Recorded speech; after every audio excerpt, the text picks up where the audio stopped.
And we are live. How's everybody doing tonight? My name is Anthony Brian Logan, and you're watching and or listening to ABL Live. I'm glad you're here with me. You could be in a few different places, but I'm glad that you're not. I'm glad that you're right here with me live on this Saturday night, or you're listening to it on a different day, Monday, Tuesday, whenever, or you're listening to the audio only on a streaming platform. You could be on Spotify, Apple iTunes, Google Play, Anchor, Stitcher, wherever you are. Thank you for being here. If you like the content in general, if you like this particular podcast, go ahead and give me a thumbs up on the video. Give me a review on a streaming platform, whatever you can. Share it as well. And if you're on YouTube right now and you're not subscribed to the channel, I don't know what you're waiting on. Go ahead and do that for me.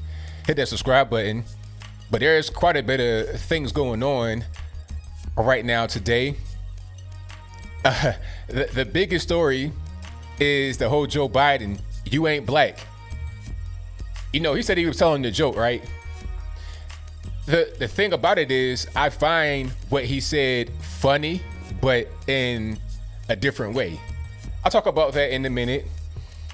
Also, we have Donald Trump saying that the CDC and himself are now recommending that churches be reopened. Not just recommending, but saying, hey, reopening churches or is going to be a problem.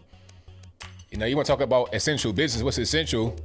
You can go get an abortion. That's essential. You can go get your liquor, your weed, your cigarettes, your fatty foods, destroy your heart, lungs, kidney, all that good stuff, but you can't go to church and get some spiritual fulfillment.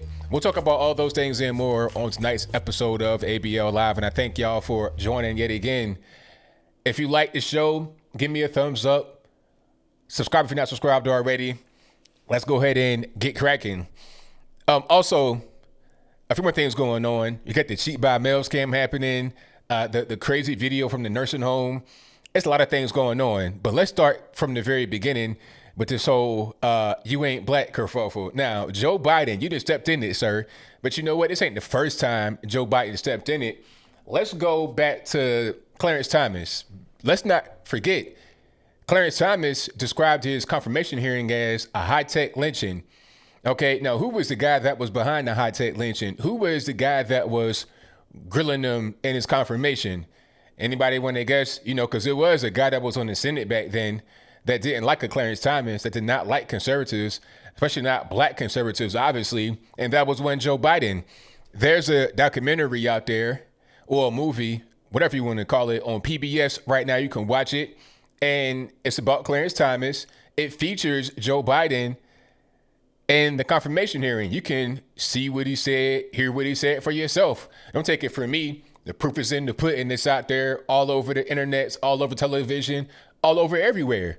Okay, it's public record. It's common knowledge. This is before the movie came out. So it's not just Clarence Thomas trying to promote a film. It's him saying, like he said it back then. He said it when the confirmation hearing was happening, that this is a high-tech lynching. He said that while he was actually in the chambers going through the confirmation hearing right at that moment. And it's still the same thing today. Joe Biden has not changed. All right. And then let's go back to the 70s, anti-integration. You know, why should my white child sit next to a black child? All that good stuff. Then let's go back to 1994 with the crime bill. Now, the crime bill, you know what happened with that? A lot of crime in the black community. They signed the crime bill. A lot of black men got locked up as a result. Joe Biden wrote the crime bill. Now, Slick Willie, Bill Clinton signed it. He apologized for it later. I think it might have been in the HBCU because they were asking the questions. He was there talking about something else. I don't think the intention was for him to go and apologize about the crime bill. Like, it was not a Bill Clinton apology tour, but he was there and they kept pressing him about it. So they're like, okay, you got to apologize right now, sir. So he went ahead and apologized publicly for the 1994 crime bill, talking about, well, it went too far. We overshot the mark, all this, that, and the third. And a lot of the, you know, black liberal and white liberal and every other color liberal apologists said the same thing. Oh, it meant well, it overshot the mark. But they generally think that it was the wrong thing. Now you ask Joe Biden, hey, do you apologize for the crime bill? Did it go too far? It was like, nope. I wrote what I wrote. I said what I said. So what? Matter of fact, ask the black leaders back then if they wanted it. He said that on the Shade Room interview. And the Shade Room is a black Instagram page. All right, you go in there, it's all black stuff, and they're so-called woke. He said that on the Shade Room. And the girl that was interviewing them, who's African, but that's a different story. I digress. The girl that was interviewing them didn't say a word. She's like, "Oh, that's T." Like, "Oh, okay, so it's their fault, not your fault," and that's fine, right?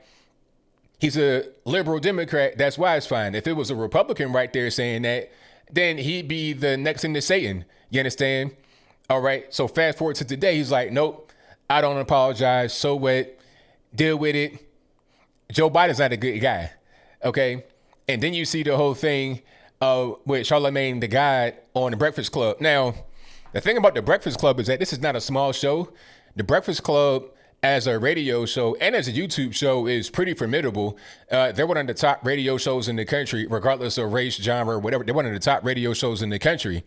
Okay, they're syndicated all over the place, like a whole bunch of they're all over the place.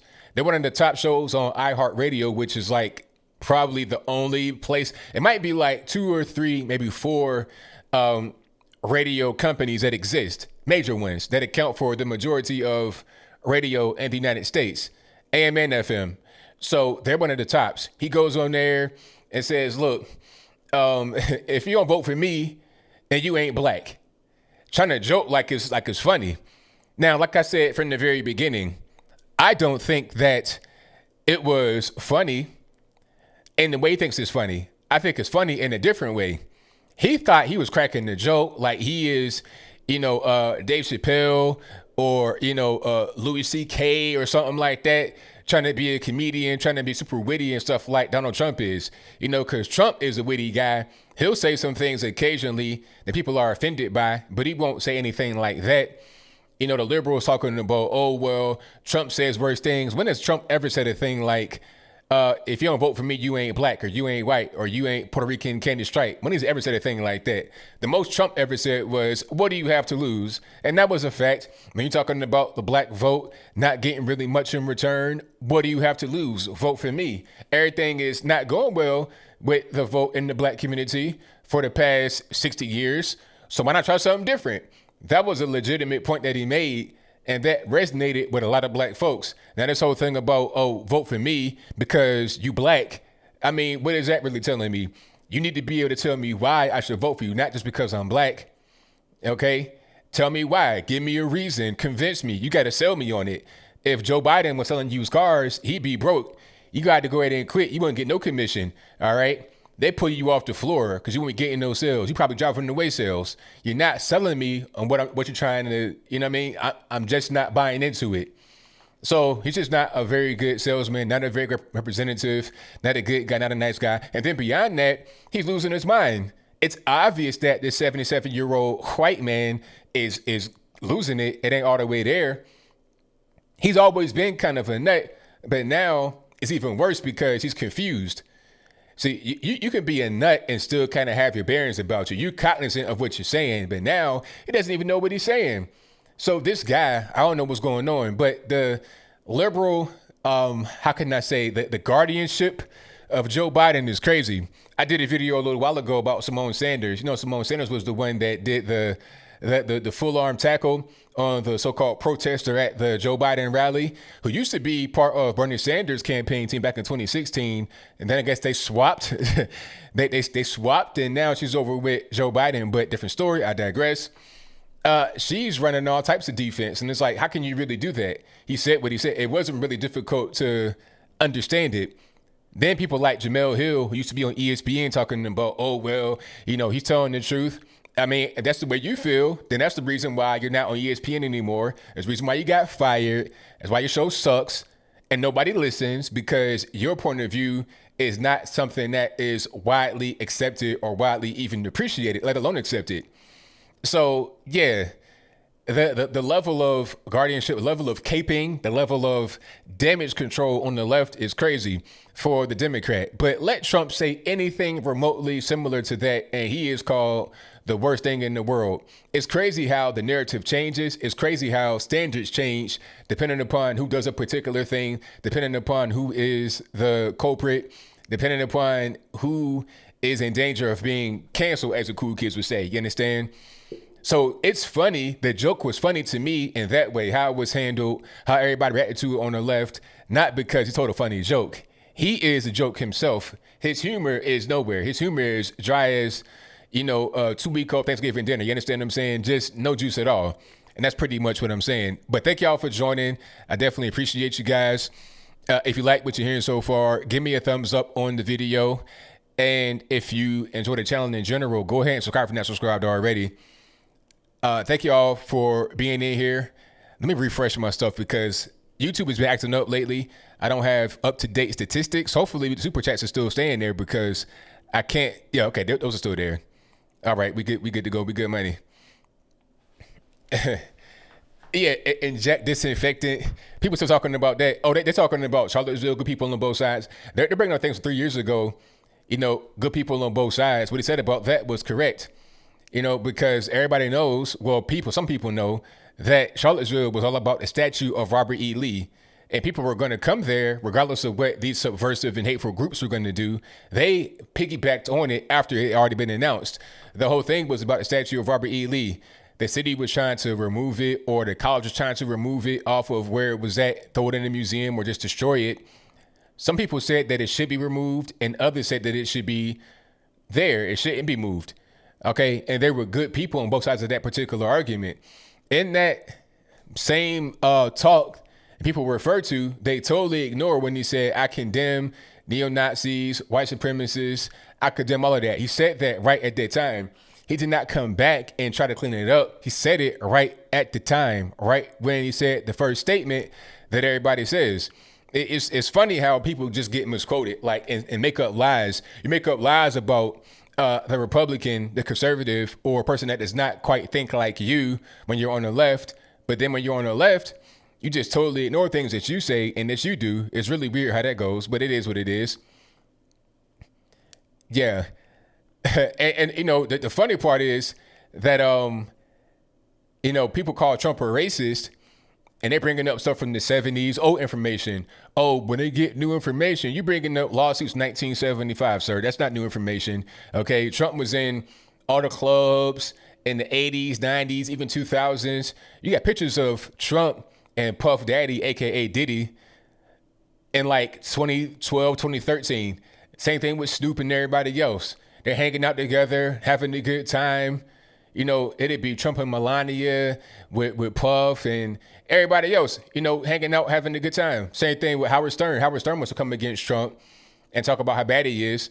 But he was hanging out with Trump, with Trump's wife, him and his wife, and it was all good. So what happened? It's because he became a Republican. Now all of a sudden he's changed. But he has not changed. The people that were friends with him changed. And with friends like that, who needs enemies? Okay, you could disagree with me politically, but don't say I'm like the worst thing in the world. That's not true. It's not true. It's not. If you know me as a person, then you can't just call me like a piece of garbage because of my political affiliation changing. Okay, you can say you disagree with me. We can have debates about political stuff, but don't say I'm like the next thing to Satan. It doesn't make any sense at all. So, yeah, this whole thing about Trump being a racist is just a thing that's made up by the media and made up by former friends of Trump that cannot be friends with him anymore because other friends will judge them for it. It's just like peer pressure. You got grown adults, 70-something years old, caving to peer pressure. That's pretty ridiculous. You should get beyond that when you were a kid, not to be still, knocking on death's door, talking about peer pressure. That's absurd, but it is what it is. I'm not even mad at it. I understand. I understand what's going on. I wouldn't do anything like that. If I said you're my friend, that's it. I don't got to agree with you all the time, but you're still my friend. You might do something that's crazy, and I just, move on. Yep. Now, the groups at Charlottesville, you had subversive groups, but you also had regular people like normies, just townsfolk, and college kids too, because let's not forget, the college is right there. UVA is literally right there. So you got kids, not anybody that's in a hate group. Do you think that the college will allow kids that are in hate groups on their campus? Do you think they will let that happen? No. You had hate groups that came from outside of the state that hijacked the event and were fighting among each other. That's what was going on. Me being from Virginia and knowing guys that were there, that's what I know. people that are on the outside making up stuff don't know anything, and they just want to embellish, make up lies to misdirect, confuse, and deceive. Not a fan of that at all. Let me see. Zorro says, do you think Kamala Harris could have gotten away with that "you ain't black" comment? Of course. Because Kamala Harris is not really black, honestly.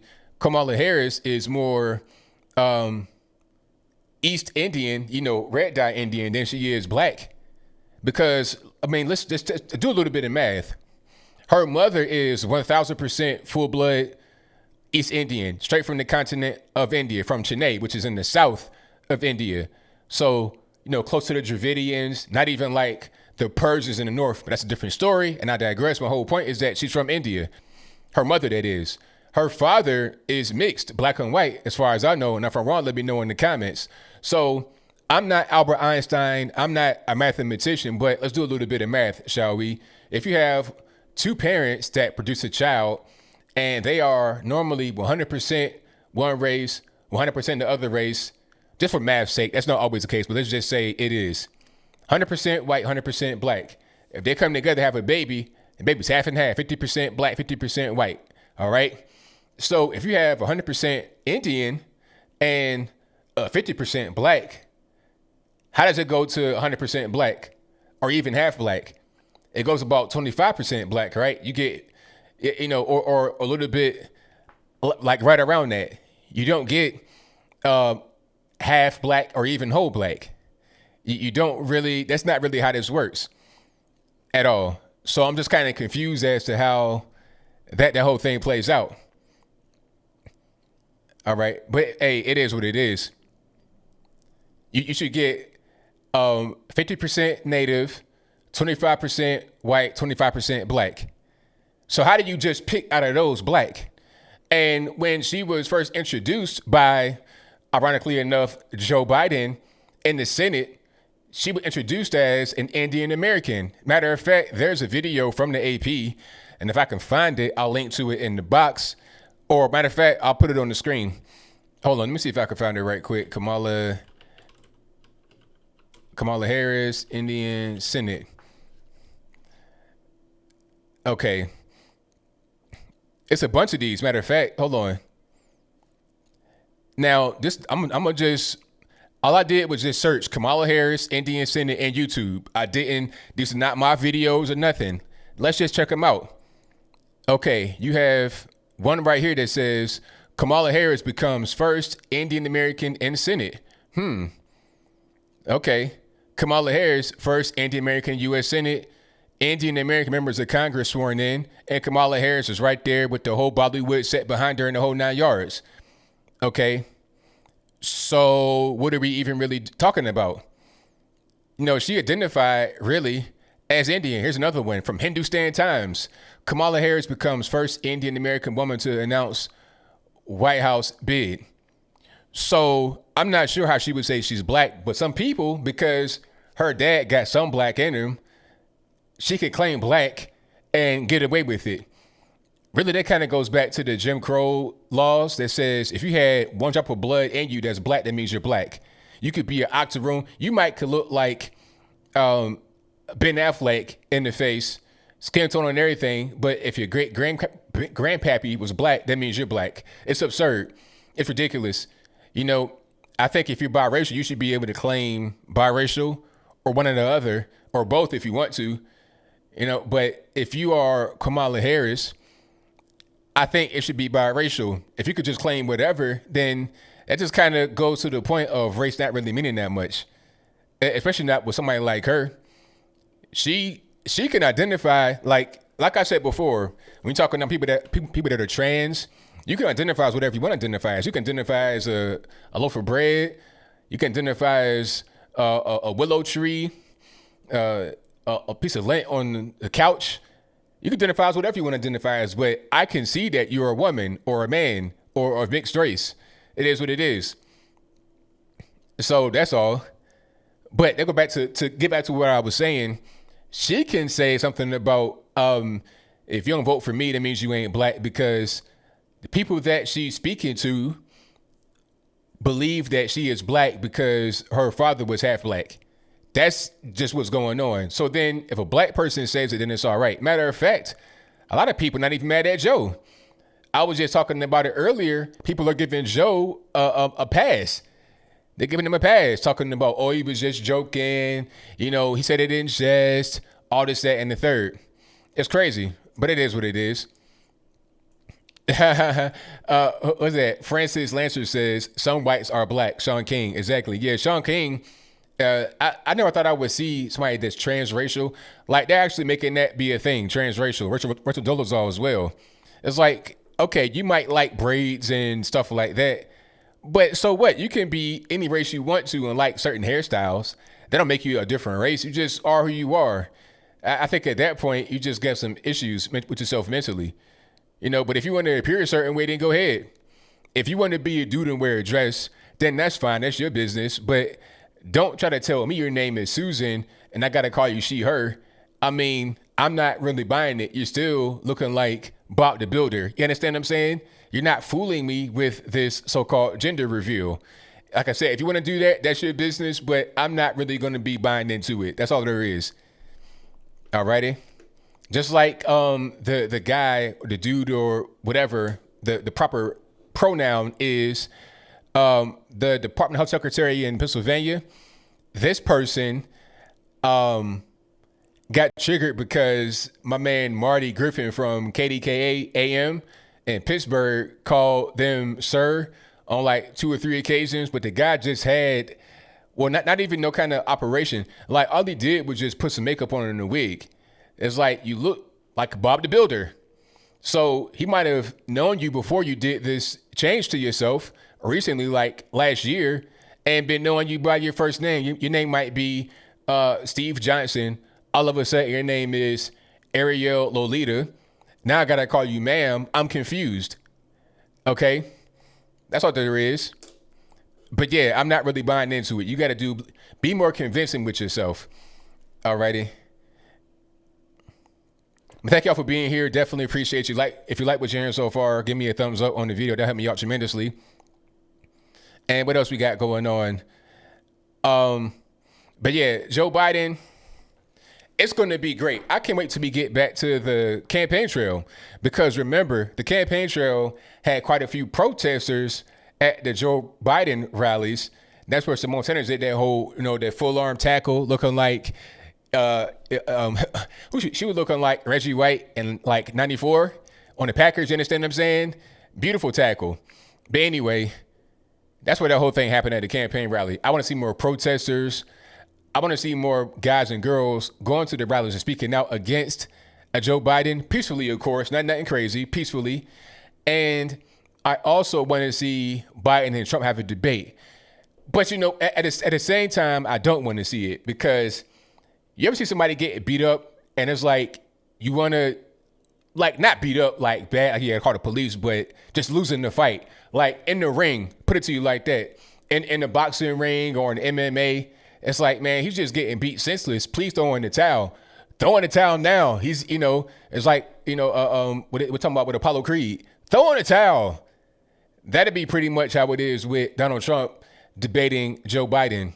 So if Joe Biden is able to get some kind of treatment, I don't know what they got to do, give him some stem cells, put it in his scalp or something to get him back on track, at least for a little bit, he might be able to get in there and battle with him for a minute. But I think that once you see the first debate and it's going to end up being the bloodbath, we probably don't want to see no more debates. And I think at that point, it'll really be over. Really, it's over right now, honestly, because how can Joe Biden return from what he's been doing? All these quote unquote gaffes ain't nothing but Joe Biden just being himself. So how is he going to be able to come back from that? I'm not really sure, but we'll see. That's right, Lotus Blossom. He's going to show the incompetence. It's going to be just out front and center. And it's going to be like must-see TV. People been in the house for a long time. There's been no rallies, no big political events, no other debates, no other town halls or nothing. Okay, doing these little weak Zoom calls where everybody got this terrible sound and terrible video. People going to the bathroom, pulling their pants down on screen. Ain't nobody trying to see that. I want to see you go into an actual venue, be face-to-face, and have a debate. All right. I want to see that. And then you'll see how Joe Biden just falls apart like he has been doing, even on the Zoom calls. You letting the flip phone defeat you. You letting the webcam defeat you. How you going to get into the ring and face off against Trump in a debate? You're not going to be able to. So I want to see that whole thing play out just for myself. But like I said, it'd be kind of short lived. It'd be like Mike Tyson 1987. First round knockout. It'd be a wrap. You don't want to see them just get stomped in the mud pretty much. Alrighty. Yes, it is safe to donate, LOS. It is safe. Patreon, PayPal, Super Chat, everything is all good. Yep. Alrighty. But shout out to everybody in the building. You guys are great. The best audience on the internets everywhere. And what else we got going on? Oh, the whole cheat by mail kerfuffle. Now, they're trying to do this nationwide, or at least in some, they want to do this in some states. And the whole thing about cheat by mail, okay, you're able to get a mail-in ballot under certain circumstances normally. If I'm wrong, let me know in the comments. They should not be giving out mail-in ballots to every time Dick and Harry to ask for one. If you can go to the poll, like you're in the state, you're home, you're not disabled or something like that, you need to go to the poll. All right? Because what happens when you have widespread vote by mail, it's easier to cheat it. Much easier to cheat it because, you know, especially when you don't have to have any kind of ID, you can just mail in a ballot as pretty much whoever. Okay, just like, let's think about it like this. If you live in the house with like 5 other people that can all vote, like 5 adults that can vote, you might have siblings, parents, or whatever in one house, grandparents, and they can all vote. What if nobody in the family really votes except for one person?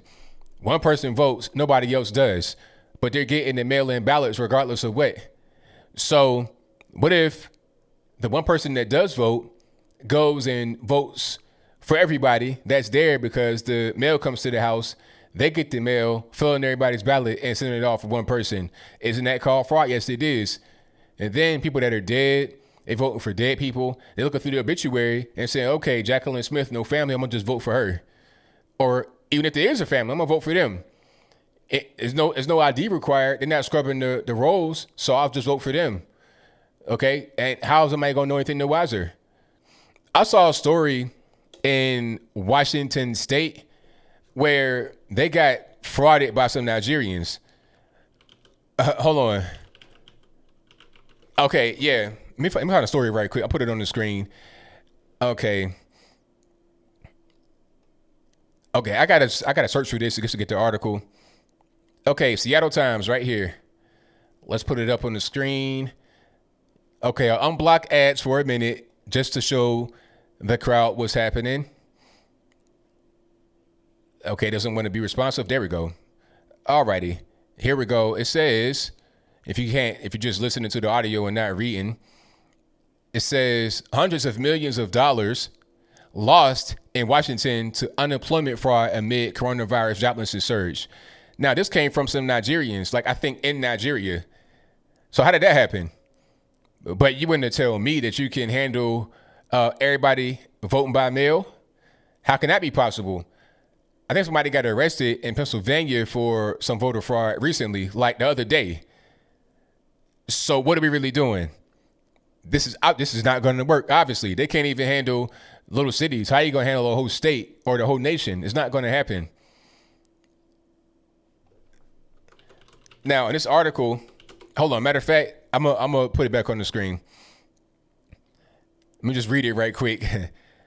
Last week, the U.S. Secret Service issued an alert warning that Washington was a primary state targeted by a well-organized Nigerian fraud ring exploiting the COVID-19 crisis to commit large-scale fraud against state unemployment insurance programs. So all this free money that's going around, all this helicopter money, all this stimulus money, a lot of it is being stolen. Now, the question would be, was it really some Nigerian scammers or was it an inside job or both? I mean, you tell me, why was Washington State organized? Did they send one of their family members over here to go work at the place to grant them access to the inside so they could steal money? Is that what's going on? I don't know. I'm just, asking some questions. My whole point is that the government is not necessarily a well-oiled machine. I think it'd be easier just to let us come vote in person rather than trying to add more layers of complexity and unassuredness, if that's a word, to the whole voting process. People say they want to make it easier, more accessible. I can't tell. That's not necessarily more accessible, having mail-in ballots, because it's easy to steal ballots that way. I want to have a free and open election, not one that's been predetermined or one that is being bought off with dollars from external sources. I'm not really a fan of that. Alrighty. Yeah, it's an easy way to fraud the election, for sure. And we can't have that happen at all. We want to have a safe, open, and fair election, not one that is, wrought with fraud, waste, and abuse. All right. Shout out to Alyssa Milano for her mask. Have you guys seen her quarantine mask? Now, we all know about masks, right? You got to have the proper mask if it's going to do anything for you. And really, a mask ain't going to help you that much. Sense of security, a little bit of hope, maybe, but not really that much. Unless you like in nursing or something like that. Like if you're in the healthcare field, but just a regular normie going to the store, it's not really going to help you. But check it out. You see it right here. This is Alyssa Milano. The caption says, "Show me your masks. Masks keep people safe and healthy, pardon me. Show me yours." Kind of inappropriate, but anyway. Ready, go. Hashtag wear a mask. And you see pictures of some guy, could be a husband or something like that, with a decent mask on.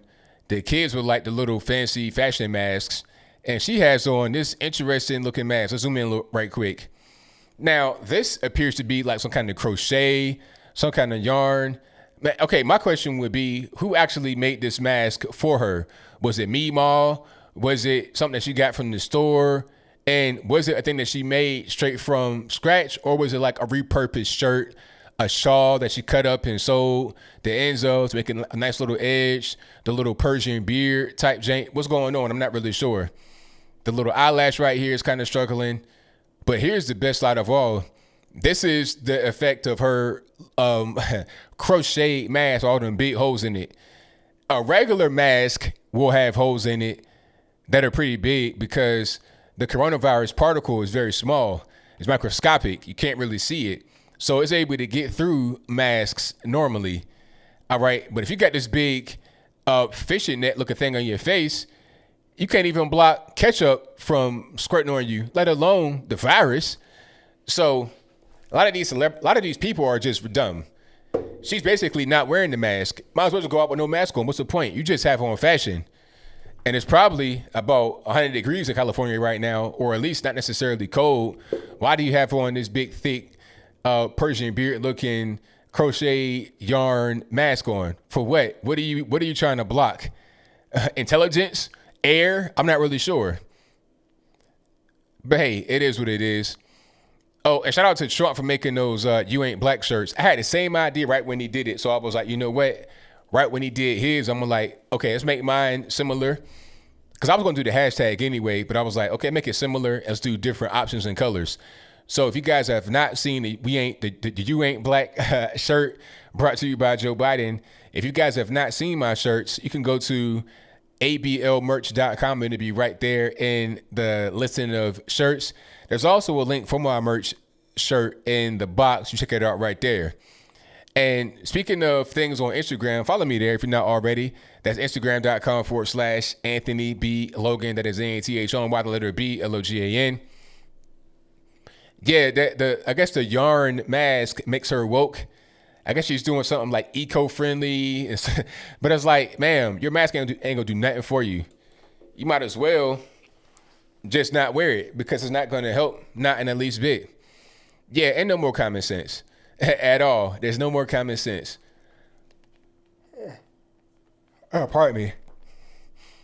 All right, super chats on that. I'm gonna read those right quick. Then I'm gonna keep on rocking.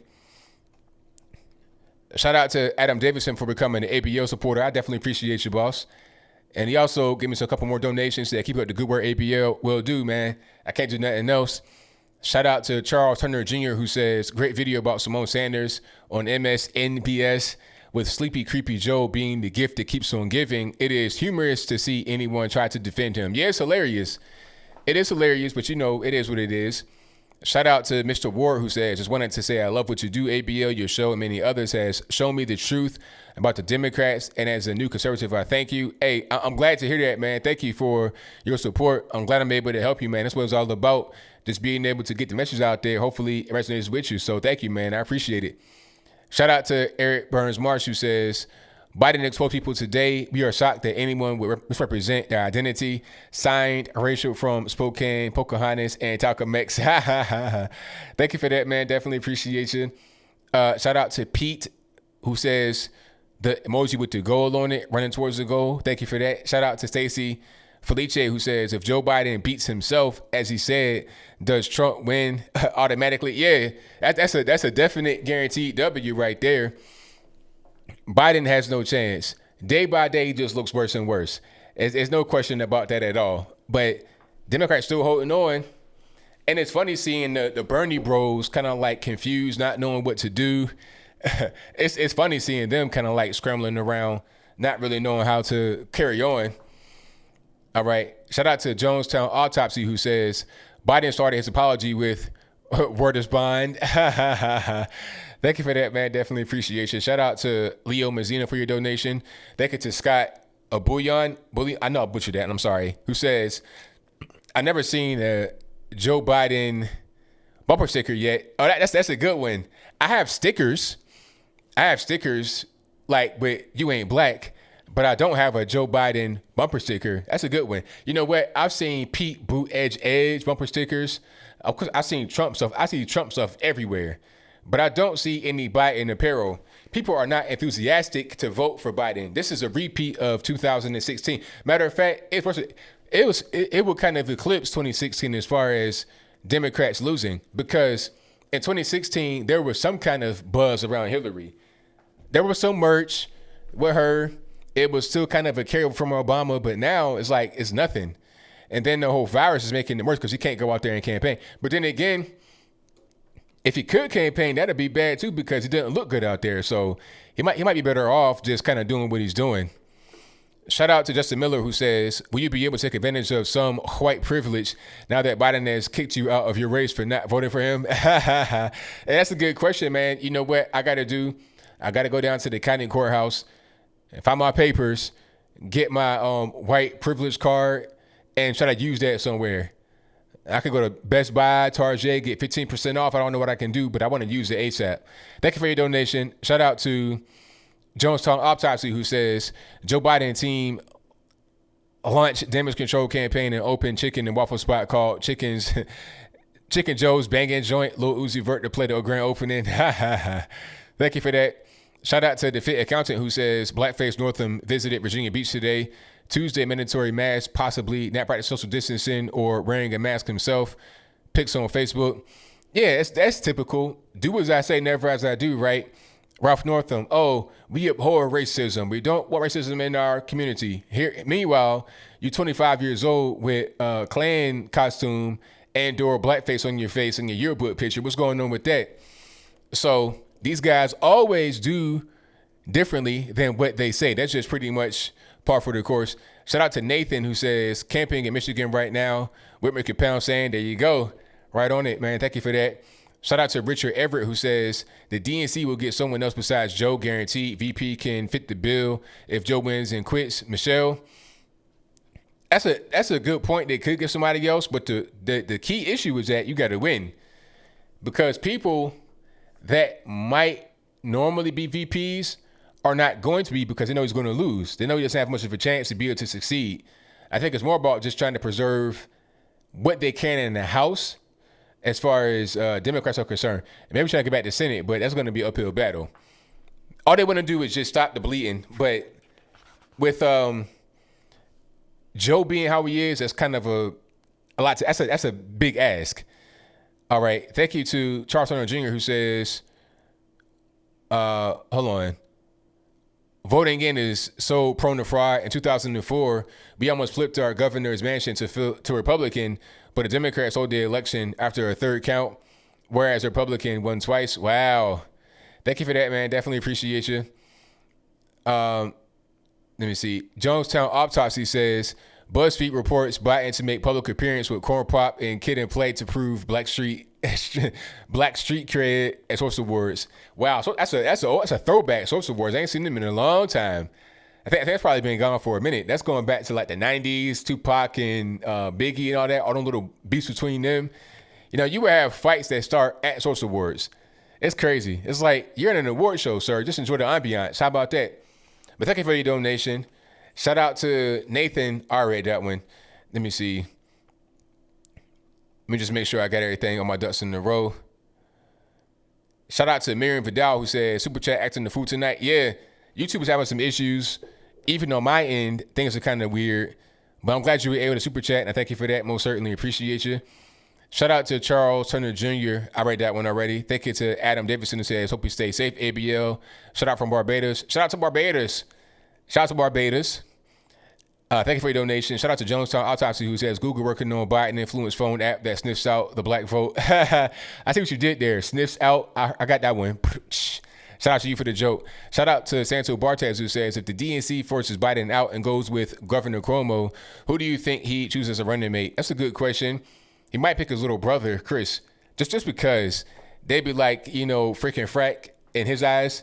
So maybe he'd do that. Or maybe it'd be somebody that is from Virginia or has like a Terry McAuliffe or something. Well, Terry is from New York, but he was in Virginia for a long time as the governor.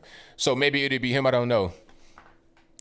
Shout out to Matthew Phillips, who says, now that you're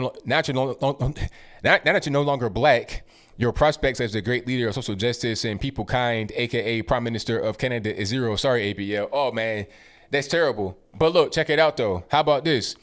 How about Joe Biden can't assume my race or my gender? What if I get stripped of my blackness and then I say, you know what, I identify as black? How can you really say, what you going to say?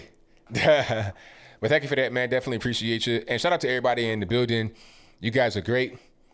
Hey, shout out to you, minus Parable, 100%. Fredo to Vegas. What's going on with Fredo?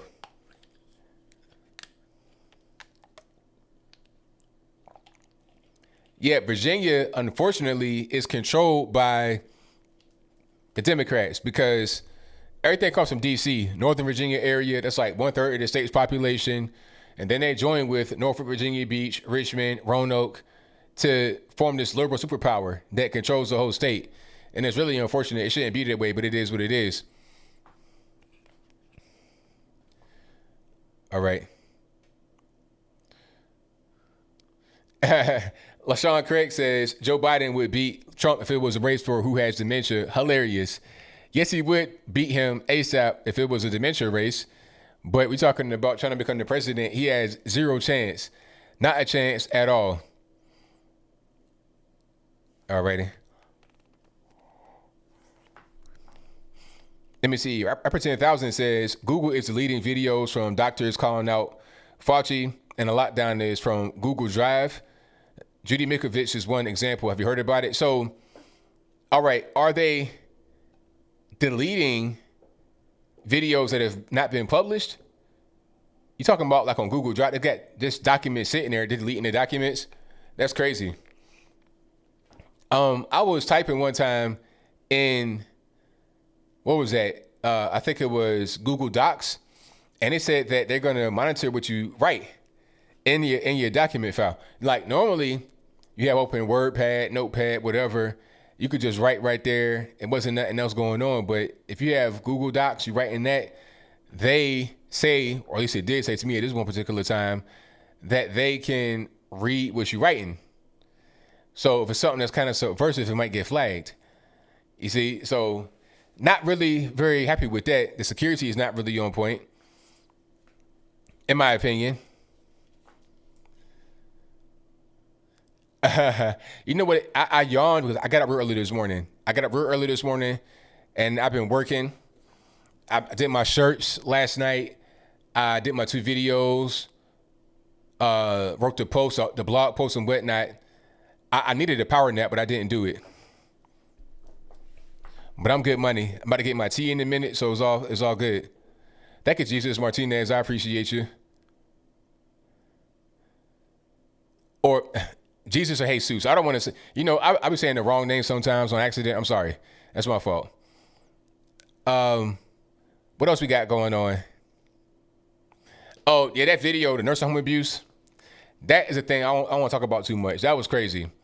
Now, the issue with that guy that beat up on the elderly man in the nursing home, he was actually a patient of the same facility, 20 years old. Now, I guess he was somewhere where they had other mental patients at, like in a different facility.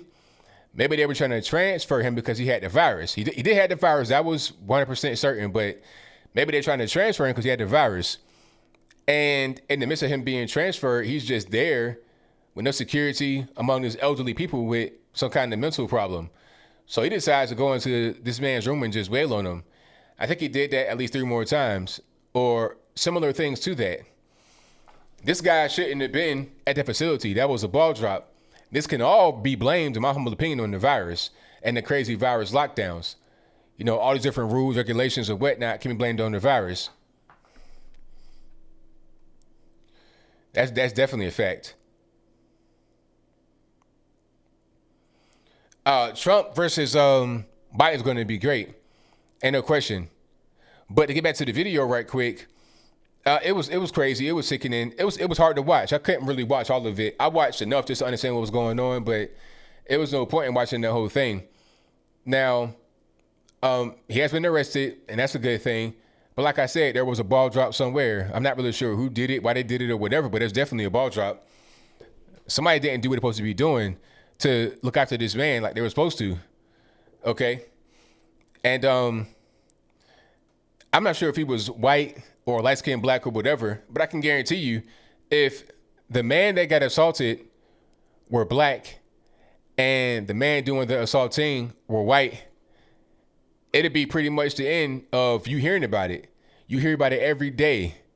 And then they blame it on Trump. Oh, Trump wants to reopen, all this, that, and the third. So the reason why they got into it and had a fight is because of him being there. I don't know. It wouldn't make any sense because Trump says, okay, let's reopen. But this guy was in the nursing home because they're not open, because he couldn't stay where he was at because they wanted to transfer him to a different place because of the virus. So what are we really doing? I'm not sure. He should have been in the penitentiary and not out among regular people. That should have been the case. But there were 2 other videos that I heard about. I saw a screenshot from one. Now, in fact, I saw 2 more videos, and the 2 guys in that were white for sure. One guy was like having some type of seizure or something on the chair. He was just kind of looking at him. It was weird. Or on the couch. And then another guy, all I saw was his face on the ground. He was clearly a white guy, had like a red mustache and stuff like that. The race to me is not as important as the deed, but to some people, they care about the race. They're saying, oh, well, if it's a white man that gets killed, it's not really a problem. If it's a black man that gets killed, then that's a problem. I'm not fan of that at all. Not in the least bit. Yeah, mainstream media is not going to touch it with a 10-foot pole because the narrative ain't there. They still got to preserve the narrative. Even when they report on like Islamic terrorism, they still got to, stay on course. They can't really get far off the reservation. It is what it is. All right, Chuck Steves, I saw what you said. If you want to call in a little bit at about 9 o'clock, go ahead. Go ahead. I saw this crazy chick, Sheena, says, ABL, you heard the new Black Panther Party boycotting all Asian businesses because of the African and China. I heard about that. So you guys, the new Black Panther Party, not the old one, because they still are around. Some of those guys, they're still around.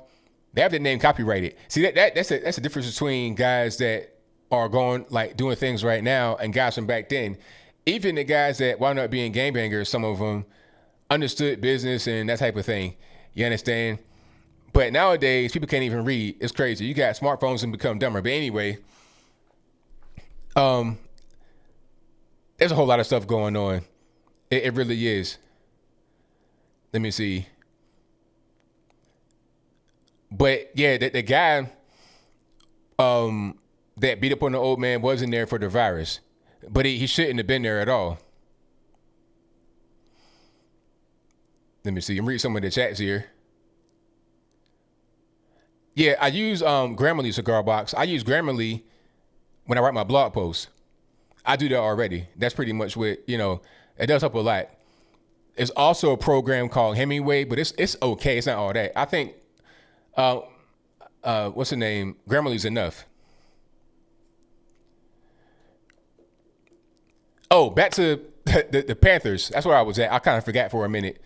The Panthers are saying, hey, because of the Africans being kicked out of their homes in China, being abused in China, being discriminated against in China, we're going to boycott all what they said, Chinese merchants. It's kind of, it sounds familiar, don't it? You know where that comes from, but that's a different story. I'll move on. They want to boycott Chinese merchants. But see, the problem is that the Chinese so-called merchants are the only merchants in the hood. The Chinese merchants or the Arab merchants, so it's like, where the black merchants at? The problem with the black merchants is that a lot of their things come from China. You understand? You can't produce nothing in America and expect to really be able to be a so-called merchant. You're going to get a lot of your things from over there and just try to mark it up. That's what's going on. And we don't have a lot of income, a lot of capital to be able to try to get things wholesale and stuff like that. So it's going to be the foreigners that get the money, come into the business, and then boom, that'll be what it is. I'm blurry. If I'm blurry, you got to refresh your thing. I think I'm good over here. Everything looks fine. Alrighty. Truckstees. What happened to Truckstees? Trump fired the pandemic team and said he would date his own daughter. Y'all disgusting. Okay, so did he fire the pandemic team and did he reassign them to make them more efficient? And dating his own daughter, did he say he wanted to? Or did he say that his daughter is pretty? Like, what's wrong with saying that as a father? People are weird. You're weird, sir, ma'am. I don't want to assume your gender. Matter of fact, I don't even want to say sir or ma'am. You might have some kind of a new gender. But yeah, I mean, the whole point behind the Panthers is that they may understand half of what they need to be doing. The issue in Africa is not their concern necessarily when you're talking about their particular community. They should be more concerned about how to improve where they live at rather than just trying to remove people that are already there making money and servicing the community with no plan to be able to replace them. Because if you can't go to the Chinese food spot anymore, what are you going to do for food? I'm not really sure. I don't really know. Alrighty, but thank y'all for being here. Definitely appreciate you. If you like what you're hearing so far, give me a thumbs up on the video. Share the video, like the video, and if you are on an audio streaming platform, give me a thumbs up rating over there. A thumbs up, a 5-star rating, review, whatever you can. That'd be good. Alrighty, shout out to, let me see. Let me just read these right quick. Santo Bartez, who says, if the DNC force Biden out and go with Governor Cuomo, who do you think he chooses as a running mate? I think I already read that one. Let me see. Thank you to Rosina Metters, who says, have you heard about LTC Lieutenant Colonel Alan West's motorcycle accident today in Texas? No, I didn't hear about that. What happened? Is he okay? I've seen that. I've not seen that at all. Okay, hopefully he's okay. Let me look it up right quick. Alan West. Okay, he's in the ER, but I don't see any updates beyond that. So hopefully he's good. Yeah, I don't see much. All I know is that he's in the ER and he had a motorcycle accident outside of Waco. Okay, so now they're saying that his motorcycle was hit. So he may have been hit by a car on his bike. But like I said, we're just not finding out what's going on. I don't know. That's just what's happening right now. I presume we'll find out more information as time persists. But he is in the ER. That's all we know as of right now after being hit by. Hold on. Okay. Here's an update right here from Alan West's Twitter page. According to law enforcement on the scene, a car cut Alan West off, resulting in 2 motorcycles colliding, one of which was his. He was transported by helicopter to the hospital where he is currently in stable condition and undergoing assessment. Okay. So it's not like critical or anything like that. So that's good. Family and members of Team West are at the hospital, and we will continue to provide updates. We appreciate the support and kind notes and solicit your continued prayers. Hashtag prayers for Alan. Shout out to my man, Alan West.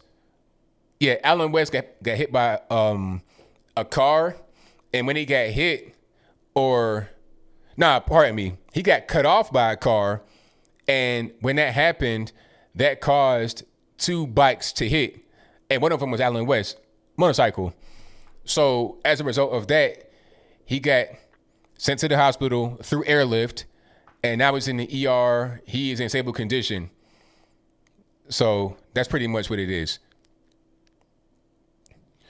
Hey, yeah, no helmet needed in Texas, but he probably had one on. Alrighty. Rapper 10,000 says, according to Reclaim the Net, Google Drive takes down users' personal copy of Judy Mikovic's Plandemic after it was flagged by the Washington Post. That's crazy. How you going to take my personal property from my own thing? So, not sure how that works. It's not public. It's my private thing. That's wild. See, that's why I always have, thumb drives and stuff like that. I don't trust too much of anything. Like, I don't have, even on my own PC, because that it could be a hack. I have a pretty secure PC. I built it. I got security measures inside of it and everything else. But I keep, trust handy dandy thumb drive. This is 128 gigabyte right here, the size of my thumb, the top of my thumb. You understand what I'm saying? So I keep this just for my personal data. I have other thumb drives, other places. I got SSDs in there. So I keep my important things hard stored rather than on the internet, because if you do that, it'll be taken away for sure. You can't rely on these online platforms because they can go defunct. They can just take stuff down without you knowing. So yeah, I definitely keep hard copies of everything, because you never know what the internet is going to do or what can happen. Alrighty. Yeah, I use now I might have some things on cloud storage for easy access, but believe me when I say that I always have my stuff on physical hard storage all day long. All day long, which is why I'm not a fan of the iPhone, where you can't put in the SD card. Not a fan of that. And they got like SD card attachments. You got to put a dongle on your Firebird port, whatever that is. It's dumb. I got SD cards, all that, flash drives, the whole 9 yards. All right. Same thing with having a headphone jack. I don't want to be relying upon the connection wirelessly. I want to be able to hook up through a wire if I have to at a particular point in time. Alrighty. Yeah, I have a secure code on a thumb drive too. Absolutely. That's right, Ramir Dubose. And thank you all for joining the show. You guys are the best. Shout out to Tina Bobino, who says, keep up the good work. Will do. Thank you for your very kind words. Shout out to Eduardo Tavares, who says, I just found out that I'm not Dominican. Go true. Alrighty. Thank you for that. Yeah, I don't have any Apple products at all. I used to always just deal with Apple because, I was a graphic designer for a long time. I still am, but I don't work as a designer anymore. But I was for a long time, about 10 years. And I had all Apple products. I had an iMac, a MacBook Pro, everything. Never had an iPhone, funny enough. Always had a BlackBerry back in the early days when I was really kind of grinding and getting it. But anyway,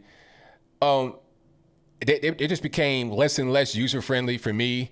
Couldn't upgrade it, couldn't customize it, expensive. I was like, you know what? All right, going back to PC, and I've never looked back.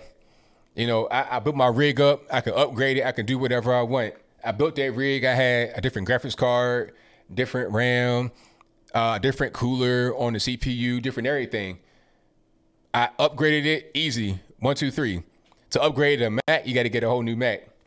And the laptops, I mean, I can just get a new one of those, but the PC, the workhorse, I got to be able to upgrade that and do what I got to do on it. Service it without having to go to the Genius Bar and give them all my money. They want your firstborn child, your bank account information, They want some type of relic from the old world. You got to present that to get your computer worked on. I'm not a fan of that at all. I'm going to do it myself.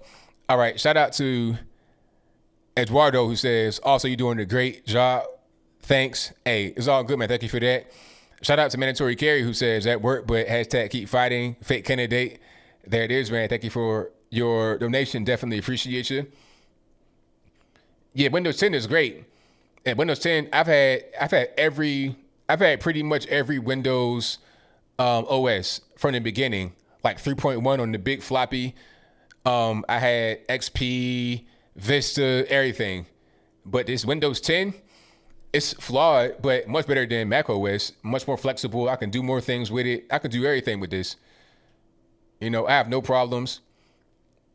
You know, if you know about rendering video, I render my videos in like 7 to 8 minutes, 1080p, 60, or 30 if I want to. No problem. 4K is no problem if I want to on this. All right. But I'm getting into the weeds.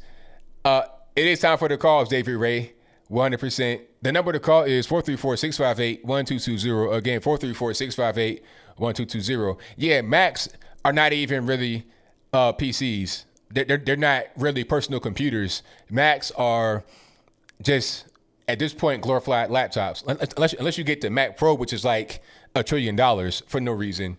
All right. Let me start my Skype up. Hopefully it works properly. iMacs ain't nothing but big laptops. Matter of fact, iMacs ain't nothing but big tablets. For real, for real. Okay, Skype is updating. So let's get that together. Let me see. All right, the phone lines are jumping already. Let's get to it. 773 on the line. Who am I speaking to? Hey, how's it going? I was wondering if you heard that Alan Dershowitz quote saying the government has a right to force vaccinations. Did you see that? Now, I saw something like that, but I did not hear the full quote from myself. Yeah, basically he said the government has a right to, the police has the right to come and take you and force you to go to a doctor and plunge a needle in your arm. Forced vaccination. And rightfully so, he got called out for it, saying he's absolutely wrong. He's a nut job, crazy old kook. But my point is, and he's supposed to be like the poster child for all these conservatives. Like, they roll him out whenever he wants to come defend Trump, and conservative, they just believe him. Whatever he says is right. We got to be careful putting people like that at the front line and listening to any little thing they say, because this dude he's dangerous. He is a creep. Like, he was Jeffrey Epstein's lawyer, and his accusation against him, he knew about Jeffrey Epstein. He knew he was a spy for Israel. Wasn't he on the plane with Epstein as well? Epstein, that is? Yep, absolutely. He was. And even after that, they still shroud him out on Fox News. He's on there at least like every day, it seems like. Tucker Carlson, who I thought was like I would call him out, but he brings him on every day and doesn't really ask the hard questions. It's like when you get that elite and that powerful, you're allowed to do whatever you want. And Alan Dershowitz, Ben Shapiro, these type of characters, the conservative media just worships him. And I don't understand why, man. We got to be careful who we promote, who we elect to lead us, who's the voice of our movement, because these are bad people. I mean, Ben Shapiro, the dude's a Zionist, Israeli firster. You don't care about Americans. You don't care about... He's called Jesus a common criminal. He called Jesus a rebel.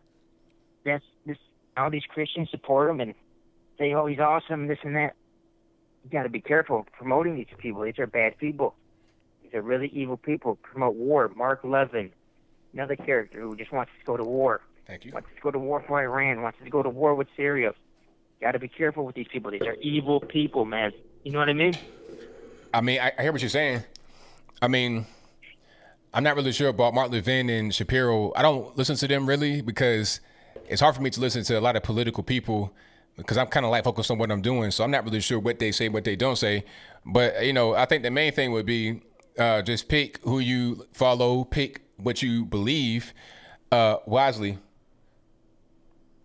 Yeah, I hear you there. Just, I mean, in the Bible, does it say anything about, like, I hear all these Christians supporting an attack on Iran? Where does it say in the Bible that you can just go kill somebody? Oh, well, he's a bad guy, so we need to bomb him. And I see Mark Levin, he was cheering it on. Oh, this Charlamagne character in Iran, the general, we killed him, that's a good thing. And all these Christians are eating it up. Oh, Mark Levin said it must be good. Oh, Alan Dershowitz said it's good. Ben Shapiro. These people only care about Israel, man. They only care what benefits Israel. So that's why they want to attack Iran. That's why they want to kill the general. That Iranian general got nothing to do with us. Are you sure? Are you sure about that? Are you sure about that one? Yeah. Because didn't he organize raids that killed Americans? No, that's all bullcrap. That's propaganda. So how do you know it's not true? Because it's a fake. It was fake, just like they said the Syrian gas attack was fake. But now, I mean, I know you don't believe it, but my question to you is, how do you know? Like, can you prove it that it's not true? People can't prove it that it was true. I mean, if you're saying that a thing is false, you should be able to, you know, demonstrate why it's false. No, that's not how it works. The legality is the burden of proof is on the accuser. So if you think this general killed somebody, killed Americans, then you got to prove that he killed Americans. I don't got to disprove it that he didn't. So I mean, if you don't, okay, but I mean, thank you for the call, but I got a few more calls on the line. Definitely appreciate it. We're looking up these Jews, man. These Jews that hate Jesus Christ. Okay, all right. Have a nice day. Everything. Nah, I mean, I knew where that was going. Just one of these guys, you know. I always say, you know, the Jew is the white man's white man. It's kind of old, really. But my thing is, okay, if you think that the Soleimani thing was wrong and he didn't kill Americans, well, how can you really say that if you don't have any proof to, you know what I'm saying? Like, you got to be able to, somebody killed the Americans, so who did it? If you don't know, then how you going to say who didn't do it? I think the appropriate thing to say, if you don't know and you say that we don't know because we can't prove it, you can say you don't know either. That's all. All righty. Thank you all for being here. Definitely appreciate you. The number to call is 434-658-1220. 718, you're on the line. Who am I speaking to? John. All righty, John. What's going on? Can you hear me? How you doing, ABL? Everything's good. Everything's good. What's happening? I just wanted to call into your show and kind of voice how I feel. You know, the last couple of years, I've been looking more and more into the Republican Party, and I think looking into it has kind of opened my eyes to how much the media lies and how terrible the Democratic Party is. But I just don't feel like the Republican Party is really good either. You know, they helped a lot of people that support the Republican Party have helped me open up my eyes, but they haven't really brought me or made me feel like I should vote for them either. You know, like I think both parties are wrong, and I see you supporting Trump a lot, and you support the Republican Party a lot. You're full in there, and I just want to know: is there anything about the Republican Party that just doesn't make you doesn't feel right? Like I feel like no matter which party you choose, we're constantly losing rights, and it doesn't feel like we're going the correct way. You know, either way, we're going the wrong path. How do you feel about that? Well, I mean, I think that no person is perfect. No particular political party on earth is perfect. But I'm not really sure, like, what you're looking for. Okay, so I guess one thing I can say is that Republicans could be more forceful in certain things that we know should be a certain way, like as far as this whole shutdown thing. But on the other end of it, it's kind of hard to say what you can do in the shutdown situation or what you should have done from the very beginning, because everybody was kind of like scrambling all over the earth trying to figure out how to stop the virus from killing people and all this and that. So it's kind of like hindsight being 2020. I think now that we could be more forceful and start to open up stuff, I think it probably should have been done a little bit earlier, probably like last month. Now we're starting to do it in Republican-run states, not so much in Democrat states, but it could have been done a little bit earlier. Aside from that, I'm not really sure. I guess I can ask you, what is the thing that is kind of got you not really all the way in there with the Republican Party and kind of skeptical of them?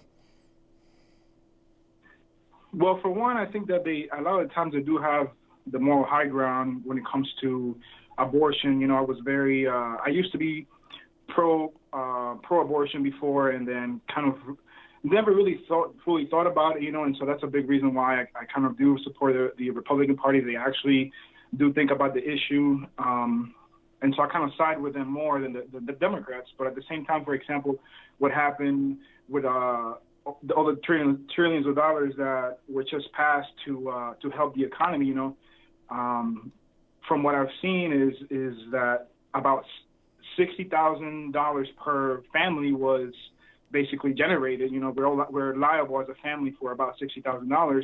Yet I think that we're going to receive about $4,000 by the time this is all done. Like, what happened to all that money?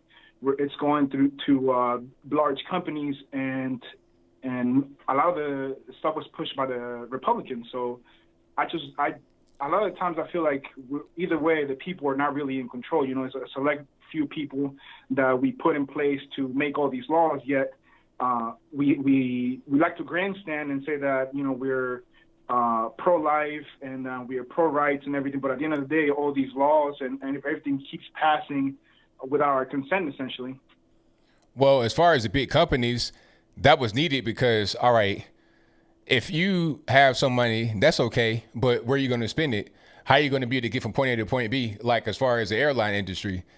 Because you had some that were going to shut down. You're talking about Delta, United, American Air, Spirit. Spirit definitely would have been gone. So if you travel for your job or whatever the case may be, how are you going to be able to do that if you don't have the airlines, or if they go out of business altogether?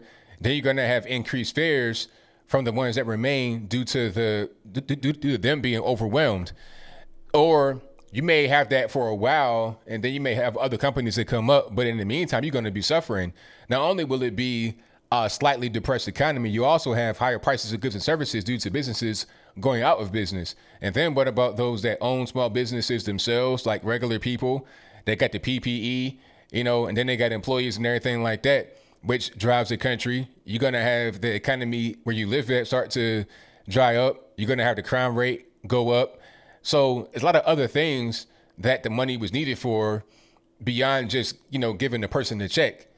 Things that are, quite frankly, a little bit more important. Because if somebody was to say, all right, we can give this company this amount of money to save 1,000 jobs, or we can give money to 1,000 people, the jobs are more important because it's going to generate more money over a longer period of time. Now, I do think that it could have been less money spent for sure, but I think that it had to be done because the government was telling you not to go to work. So what are you going to do in the meantime? You got to preserve these jobs and preserve these companies, because if you don't, then what's going to happen? You're going to have a much worse situation. You could have gave everybody money, but it would have been worse in the end, in the long run. I get what you're saying, and I mean that is a scary prospect, to be honest. When it's like a domino effect, I get what you're saying. However, how many of us would really sign off on that amount of money? Because even if we don't get to pay it in our lifetime, you know, that debt is still there, and our taxes, part of our taxes, are going to always go to pay the percentage on that debt. Now, as far as hold on, man. I'm a little nervous. I've never called into a show before. Give me 1 second. Oh, it's all good. I guess I just feel like we're relegated to not really being able to choose something that actually works. None of us would have really signed for that amount of money to go to these companies, and we know how that money is going to be spent. Sure, some of these companies will be able to survive, but how much money is going to go to all the VPs in these companies, and how much money is going to be wasted? You know, us and our kids are still going to be liable for all that spending. And I feel like either way you choose, you always end up in the same place, no matter what. Well, I mean, you could have been in a worse situation if you would have had the Democratic Party in there, because the Democratic Party would have handled this whole thing differently. Because remember, the World Health Organization said, don't shut down the travel from China because you don't want to aid in what it says, xenophobia or anti-Chinese attacks. They said that the virus could not go from person to person. And the left were pretty much eating that up. They're talking about go to Chinatown, hang out, party, it's all good. So what if they were in charge? Yeah, that was crazy. Yeah, so you would have had a much worse situation. Now, I'm not saying where we're in right now is perfect, but it would have been worse. So that's the main thing I talk about when I talk about politics and who you're supposed to vote for or who you could vote for or whatever. I'm like, all right, you got basically two people that are, it's narrowed down to two people, and you got to pick one. I'm not going to like what anybody does with 100% certainty, but I know that I'm going to have a better chance over here dealing with these individuals versus that individual. But it's always kind of a thing that's evolving and changing. It starts locally, who's your city council, your mayor. If you got a county mayor, who's that? Who's your senators, your house reps, your governor, on up to the president, vice president, your Supreme Court justices, all of that type of stuff. Because remember, Trump now already put in 2 Supreme Court justices, conservative people, and you're talking about really big things that can impact us for generations to come. Aside from this whole thing with the money, that's not handled perfectly, I get it, but you got a bunch of other things that are still going on aside from the virus relief. And then you might have Ruth Bader Ginsburg with 80-something years old, like almost 87, 88 years old, and she dies. Trump will be able to put somebody in for her. You may have somebody retired like Stephen Breyer. You may be able to have 4 Supreme Court justices that are going to be there for life. If you would have had Hillary Clinton, she would have put her people in there. You got a totally liberal Supreme Court, you'd be toast. So I think that I look at it a little bit deeper. Knowing that we can't get perfection, we're going to at least get a fighting chance with a conservative in there versus people like Hillary Clinton in the deep state swamp. I see what you're saying. You have a point there. For example, I was watching, I don't know if you know Anomaly. He's big on Facebook. He did mention how when the spending bill passed for the coronavirus, like we don't even know who voted or how the votes went. We just know that they pushed it through. I just think that he makes a very good point. It's like, why is it that we don't know who voted for what? I mean, what do you want to know? I don't know. I just feel like I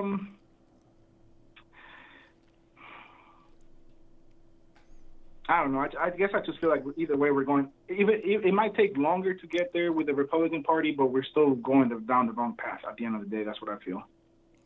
I mean, I can understand where you're coming from, but I disagree. I think we're doing the right thing here. Like I said, there's no perfection. You're not going to have perfection in this world. It's just not going to happen. But we can get, a better outcome than the worst outcome. That's all you can really do. In any kind of political system, that's going to be what it is. And there's no real way to get beyond that. But hey, man, thank you for the call. I definitely appreciate you. I appreciate it. And next time I call, I'll be more prepared because I didn't think I would get through. I tried calling so many other times and I never get through. Next time I will be ready, ABL. Thanks for letting me call into your show. Thank you for the call, man. Appreciate it. All right, shout out to the caller. Unknown caller, you're on the line. Who am I speaking to? You do. In any kind of political system, that's when the unknown caller. And there's no real way to get. Thank you for the call. All right, if you call into the show, be ready to talk on the phone because if you're talking to the stream, if you're trying to watch the stream, it's gonna be a delay. So be prepared for the phone call when I answer. All righty, let's get to the next call. 281, you're on the line. Who am I speaking to? No problem. 281. Yes, sir. ABL, what's up, man? It's Mike in Houston. All righty, man. What's going on? Man, bless man. Big fan of the show, man. First, I'm calling in. Where do I start? Where do I begin? I want to start off by saying you ain't black. I know you're saying black. Not my rules. Deal with it. Right. ABL, as a fellow black man, it doesn't surprise us because we know how liberals feel. We know how Democrats control our people. So this doesn't surprise me. What's so mind-boggling to me is the aftershocks.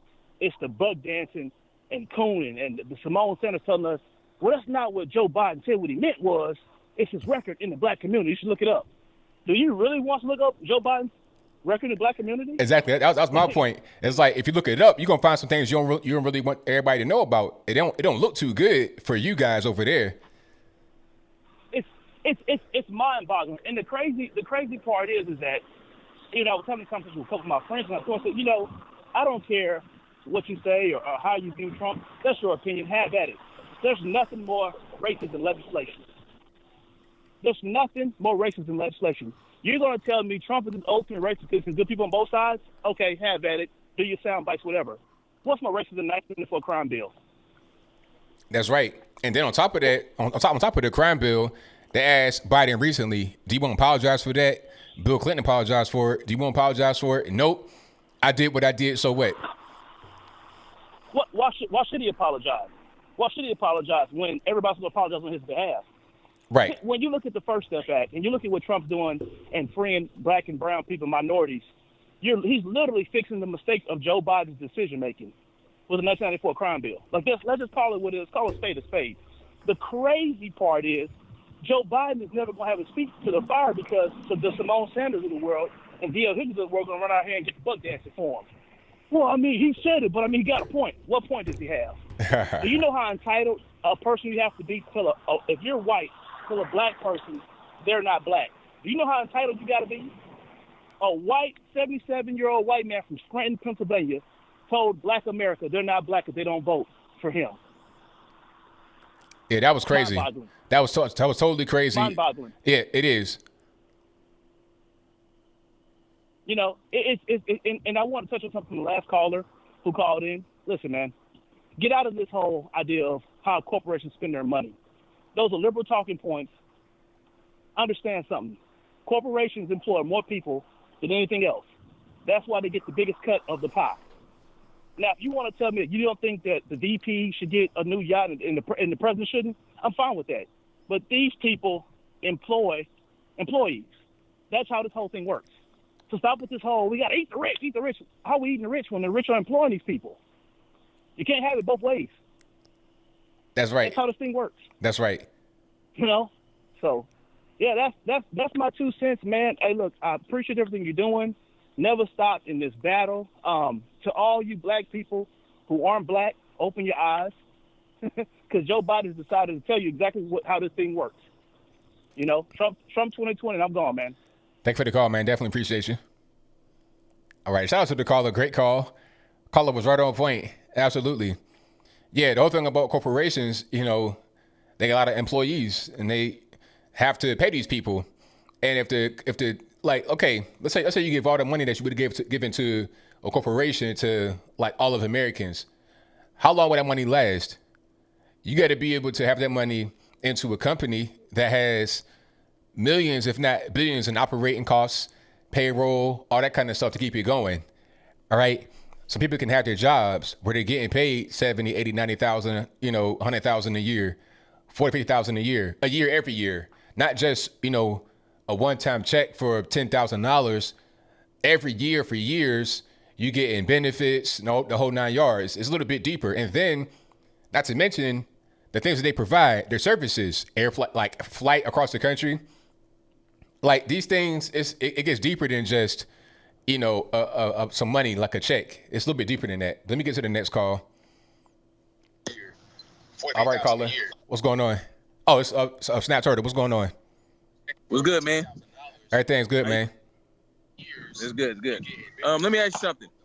Darn it. What's going on with the division amongst the black conservatives? Nothing. Same people that's been talking. The same people that are upset at us have always been that way. So it ain't nothing. It's just people getting a little bit more attention now.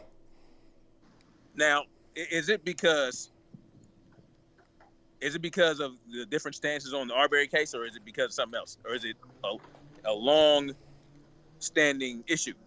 Long-standing issue. It's been like this. Okay, all right. I mean, because y'all been wilding for the last couple of weeks. It's kind of funny.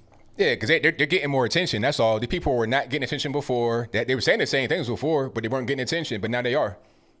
Yeah. So how do you guys get over that? How do you guys get over that and move on to something better instead of letting the division keep you guys from making progress? I mean, the people that have been progressing are going to continue to progress. Those that aren't are going to continue to not progress. And those that aren't are the ones that are really behind all the backbiting and hating. All the backbiting and hating always keeps you in a low stage of your life. You can't progress that way. All you can do is focus on yourself, making good content, and that's it. If you don't, then you just be where you are and continue to hate. That's the reality. Right, because what I'm seeing is whenever something happens, like with the Arbery case, and race comes into it, then people take certain stances that would turn. Let's say you have people on the left, black people on the left, that already come over to the right, and they start hearing commentary from the right side. That's like, okay, I see where they at. I'm gonna keep doing my thing. But my thing is, this is going to continue every time something happens, right?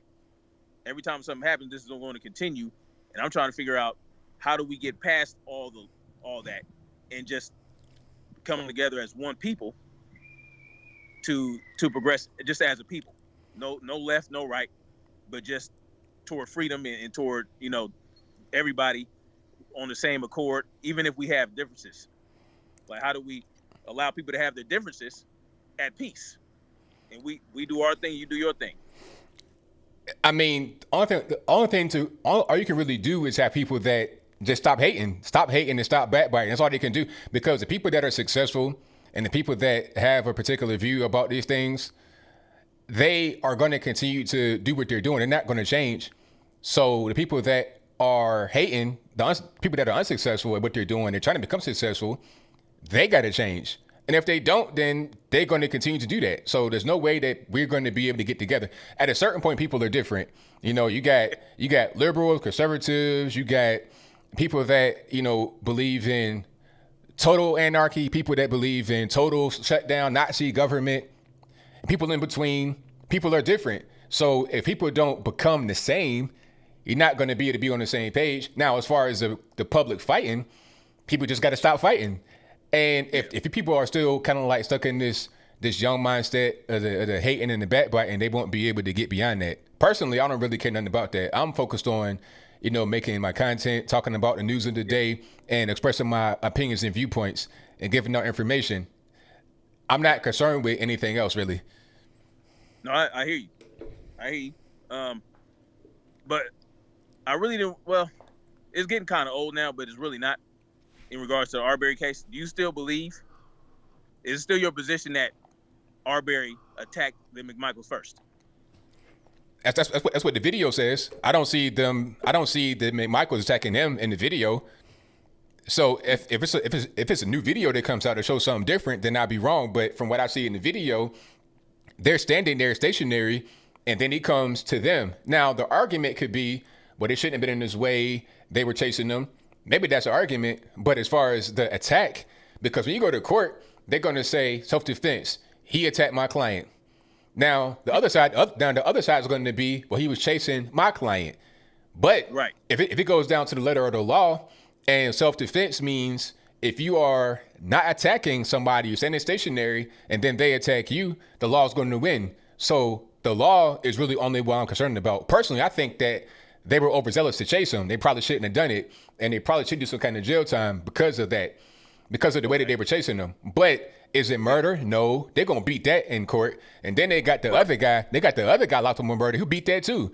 He didn't shoot anybody. They're talking about, he tried to box him in. Can you prove it? Is that on the videotape? No. And then he was on the guy with the tape. What's he going to say? I didn't do it. He'll beat that. So it's like people are overcharging because they want extreme justice, but they're going to end up getting burned. The same as Zimmerman back in the day. It was the same exact thing. Overcharge, he beat it. They might be deliberate. Now, but the thing about the boxing in, though, they said that in the report.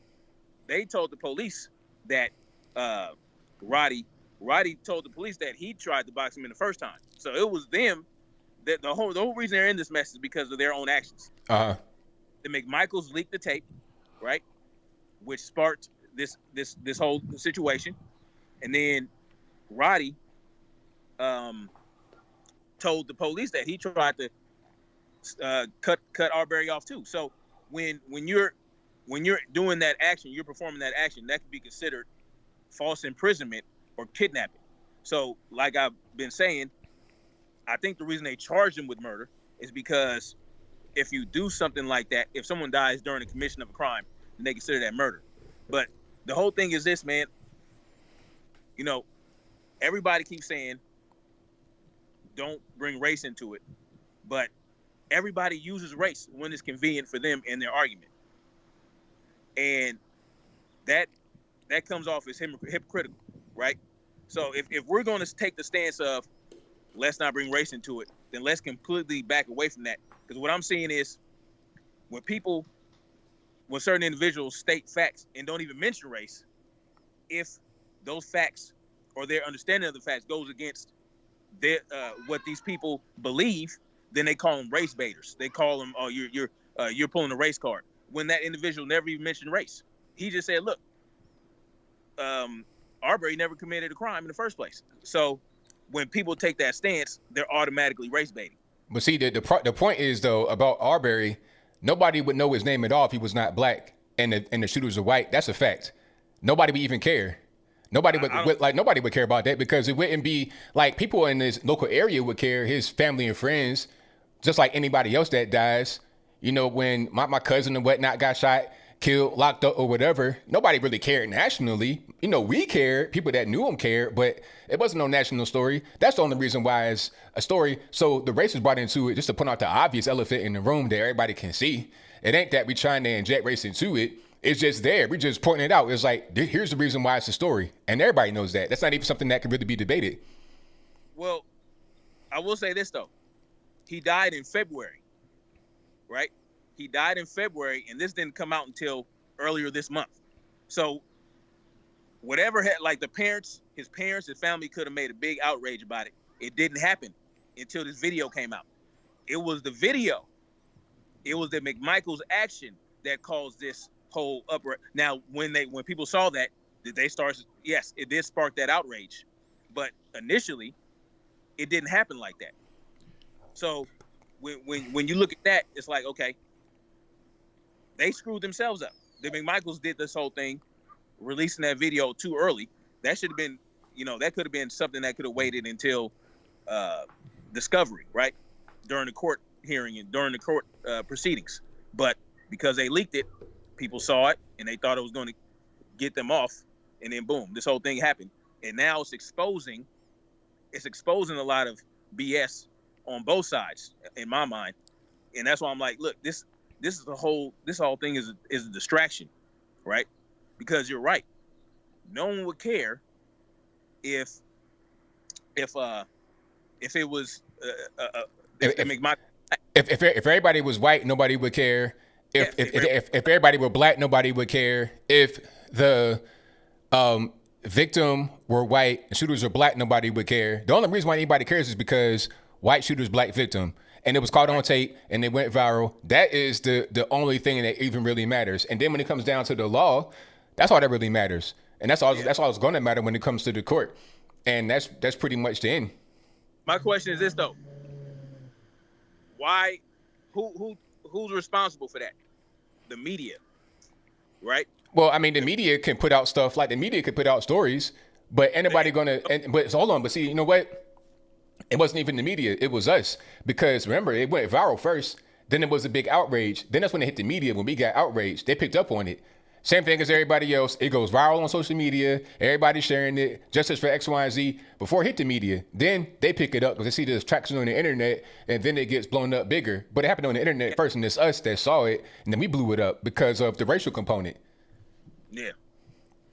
Yep. I mean, my question is why not in the first place? So you have to wonder why these things keep happening. Is all I'm saying. Like everybody, no side is perfect. But when you look at what Biden did, right? It's like a script.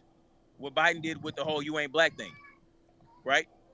People are outraged about that, and it's like, what do you expect from these type of people? They have what is called paternalism, right? The white folks on the left, they look at us as their children, right? They think they're superior to us. They actually think we're not as smart as them. So Biden, with the way his mind is going, all that stuff is just being exposed, right? This is how they all think. And the only reason it's a problem is because he let the cat out the bag. What do you think he says to his buddies? Yeah, I mean that's pretty much how they talk. I mean, it was funny that he put it out right there on the platform, the black platform. It was funny that he did that. So, you know, I think a lot of us are just kind of saying, here, this is what we're talking about right here. It was a prime example of what we talk about all the time with these liberals, with the racist white liberals. So it was just a moment for us to give an example like here. This is what we're talking about right there. But hey, good call, but I got more on the line. Got to get to a few more. Peace out. All right, peace. All right. Shout out to everybody on the call tonight. You guys on the drill. The number to call is 434-658-1220. Yeah, the whole thing with Joe Biden, I'm not offended at all because I'm not surprised. This is just what they do. And it was in a way for us to say, hey, here's what the white liberal do, what they do. Okay? This is what they do all the time. All righty, but let's get to the next call. And you guys on the drill, the number to call, 434-658-1220. 732, you're on the line. Who am I speaking to? Hey, man, it's Nicholas calling back. Did you call earlier? No, I didn't call it. I called a couple times, got through to the show. Gotcha. It's hard getting through to you, man. Hey, man, it's rough. Yeah, you popular. Hey, man, I called in for a couple points all kind of on the same line. Did you hear or did you see our boy Jericho Green? He got a 7-day ban. From what? From YouTube? Yeah, from YouTube, man. Talking about the illegals out in California getting all that money out of that 150. Oh, really? I did the same video. I wonder what happened. Yeah, that 150 million, 75 taxpayers, 75 from, anonymous rich donors. Oh. But yeah, he posted it originally and it was immediately taken off. So he's pretty sure it was just an algorithm thing. But yeah, check out his latest video. He talks about it a little bit. But my thing about that, leading into my next point, is so Joe Rogan is jumping ship from YouTube, going over to Spotify. Got a pretty good deal. When you jumping, man? Well, hey, if they come with that big bag they gave Joe Rogan, $100 million for like a 2-3 year contract, then I'm out. But nah, I mean, YouTube for me is great, man. It's been really good. It ain't perfect, of course, but it's been really good. But shout out to Joe Rogan is like a whole different level. I mean, this guy's getting 190 million downloads per month, not just streams or views, downloads to his podcast. Not even including the views he gets on YouTube from the podcast in full and the clips. I mean, he's a whole different monster. Yeah, well, see, that was another point that I was going to get into it with you. So, obviously he's number one podcast in the world, all that stuff. Have you thought about maybe going towards that style, like having a guest or something like that, even if it's a streamed in guest? Of course, now in the pandemic that you got to do a streamed in guest, because I think you do really good in that platform, man. I think that people have been asking me to do more guests, and I've kind of been resistant because I'm just like a creature of habit. But I think I am going to do some more guests, more debates, and have that be just an addition to what I do.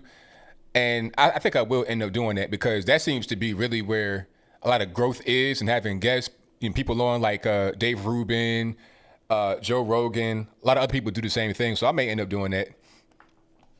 Yeah, I think you do really good at it, especially because, especially the way Mr. Rogan, I call him Joe Rogan like I'm his buddy, but especially the way he does it, he doesn't always have on people that are exactly in his corner or whatever. There's sometimes where there's a little bit of confrontation and there's a differing point of view, but it's always respectful. And I think that's exactly the way that you do things. Yeah, exactly. That's pretty much my wheelhouse. So I think you got a good idea there. All right, man. Hey, you do it twice a week. What's another show, or maybe one of the two a week, you have a guest or something, man. I wish you the best of luck, and you don't got to jump from YouTube and make that big money. But if you do, I'm right there with you, man. Thank you for your call, man. Definitely appreciate you. All right, hey, you have a good night, man. All right, same Appreciate to you. it. All right, now. All right, shout out to the caller. Yeah, I think that could be the next step. Doing like a live show with guests. Yeah, and I know kind of where I can do that, especially around here. And I'm not far from Atlanta, so you know I can definitely do something like that, and I think I'd enjoy it. Say I don't need guests. Yeah, I mean, I don't think that I have to have guests, but I think it'd be something that would be a great addition. Just I try to keep doing different stuff. I try to upgrade. Like you guys, man, see me from the beginning. Like I had the webcam was kind of like I look back on my old videos and I kind of cringe. Like when I first started, I wasn't even on camera. My biggest videos, I think I have 3 videos of above 2 million, and they don't have my face on it. It's only my voice. So I started with no camera. Then I got the camera. Then I upgraded the camera, upgraded the settings and whatnot. So I'm going to keep on advancing and just do different things like that and keep on delivering good content. All right, but let's get to the calls. And the number to call is 434-658-1220. All right, Jordan, what's happening? Your sound is off, sir. You trying to get it on. I'm hearing movement. Nah, I don't hear anything. All right, I gotta keep on going, so try to call back in a minute. I'll get you back on. Shout out to my man Jordan. I don't know what happened to his sound, but it just wasn't working right there. He's like out in the, I don't know where he's at. Jordan, I don't know where you at, sir. You out in the on the block slinging dope? What's going on? I'm playing. All righty. Let's get to the next call. 772, you on the line. Who am I speaking to? Yes. How you doing, sir? Everything's good, man. How about yourself? Good, good. Congratulations on, on the show. I just wanted to chime in and get involved. All right. Well, I'm glad you're calling in. So what's on your mind? Well, man, this man, Anthony puts out a lot of good stuff, and I follow him, and I just wanted to chime in. I think that all those topics he got up there is something I could talk about and get right through it, and just, express what I think. I think a lot of my things are in line with how he thinks. But and to be specific, I think, like Biden, I think he's stuck in 1975. That's his problem. He thinks he's talking to black folks from 1975. Black people have evolved in a lot of things since, and this is a new, the equal playing fields is different. He back stuck in 1975. The way he talked to him, the way he think he can still got that. Where he could just talk to, he got them in their pocket. He's just a manipulator with all that. He thinks he's down with the black folks. I'm glad that a lot of people starting to see a lot in the Democrats period how they do that. They've been doing that a long time. I don't know what's taking so many years for people to wake up from that. You know what I mean? So on, and just the other topics that's going on. The churches, man, come on. The church has always been the community, the pillars of the community.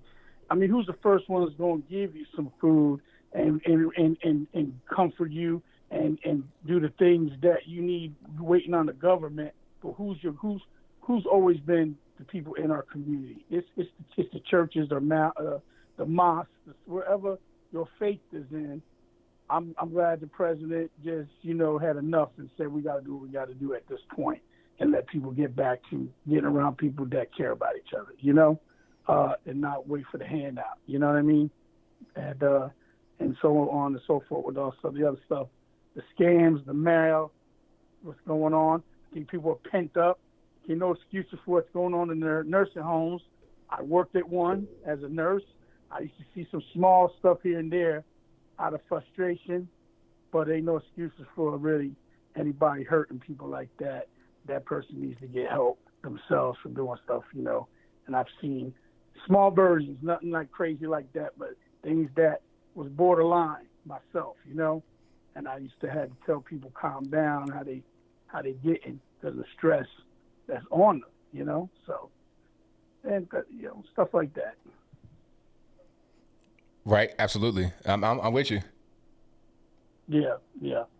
So, so I just wanted to share that and put that out there. And, it's good topics, things we got to talk about. I think there's a lot of sensible people that, sometimes we just really think that there's just so many people out there that's just way off the Richter scale.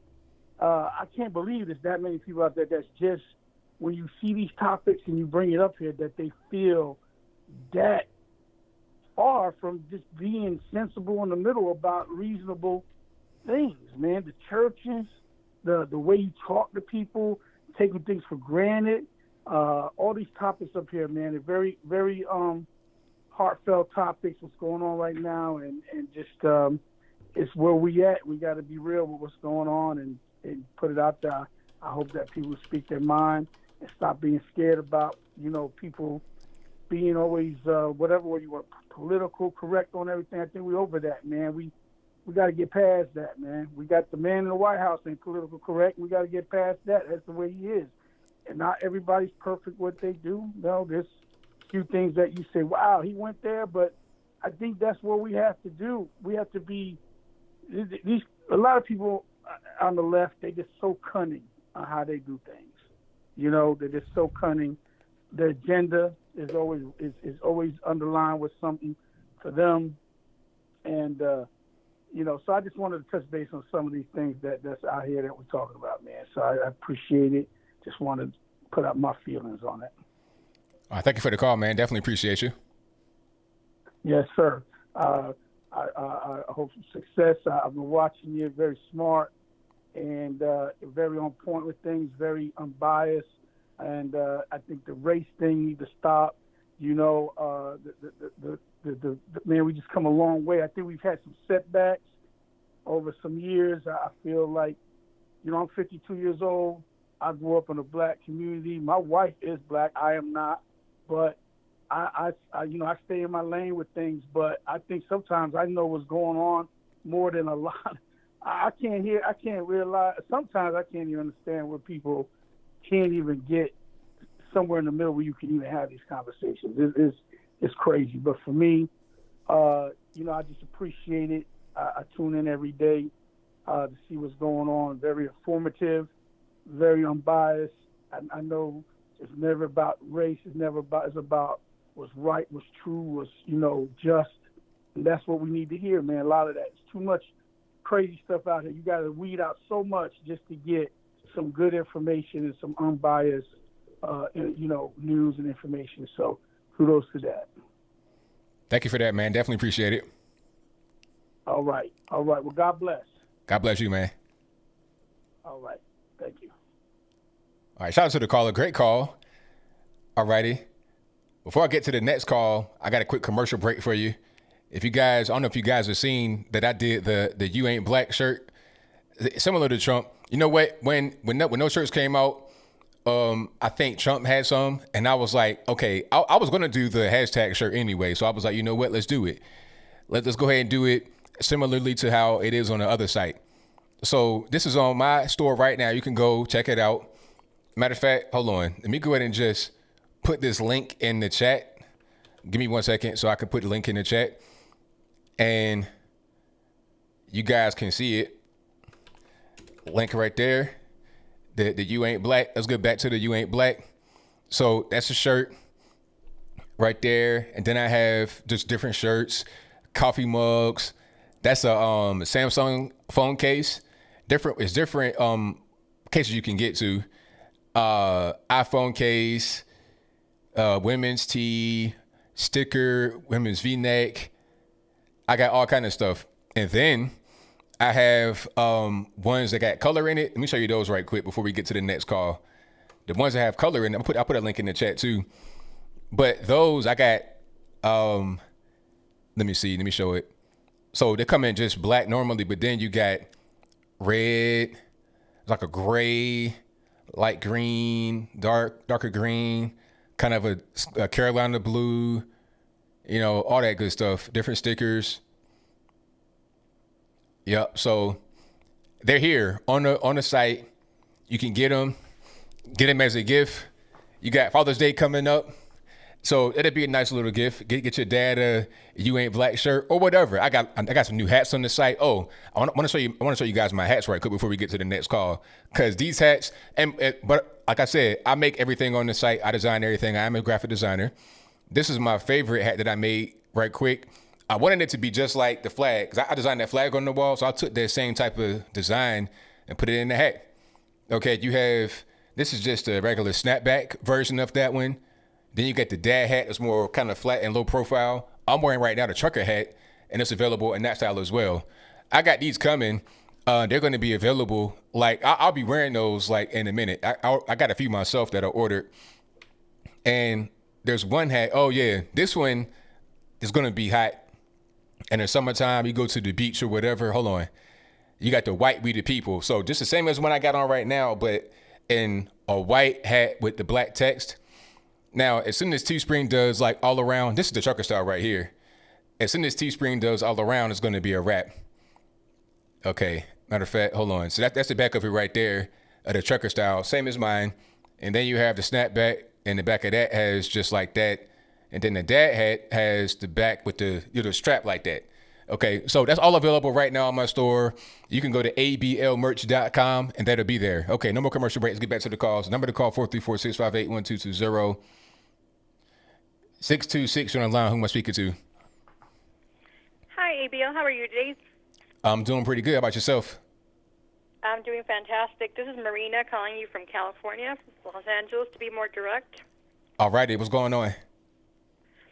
Have you, first of all, I wanted to say that I'm very sad that he didn't say that, you know, if you don't vote for him, you're not Mexican, because then I would have been able to get a shirt. So I kind of feel excluded. Right. I wish he was a little more, more inclusive. So I feel like I'm missing out on that, you know. But I'm with you.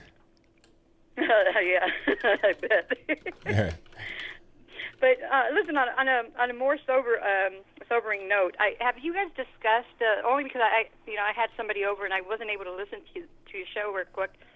But have you guys discussed the Pennsylvania issue with the nursing homes, specifically Pennsylvania, with the lady that took out her mother first, the lady who does all the COVID medical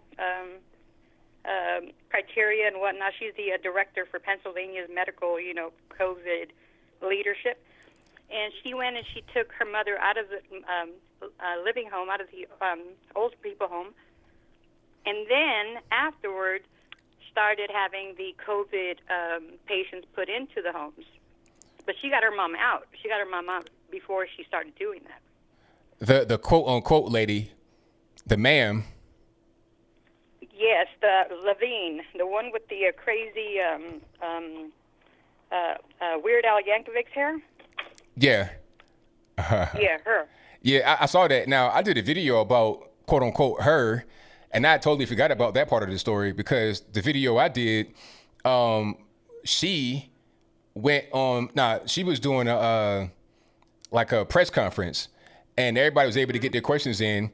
And then my man Marty Griffin from KDKA AM Pittsburgh asked some questions and called her sir, because it's a biological man, and he probably knew him when he was still him. So you call him. Oh, is it? Oh, I didn't even know. Oh, I yeah. didn't even know that was a. Yeah. Ooh, Yeah.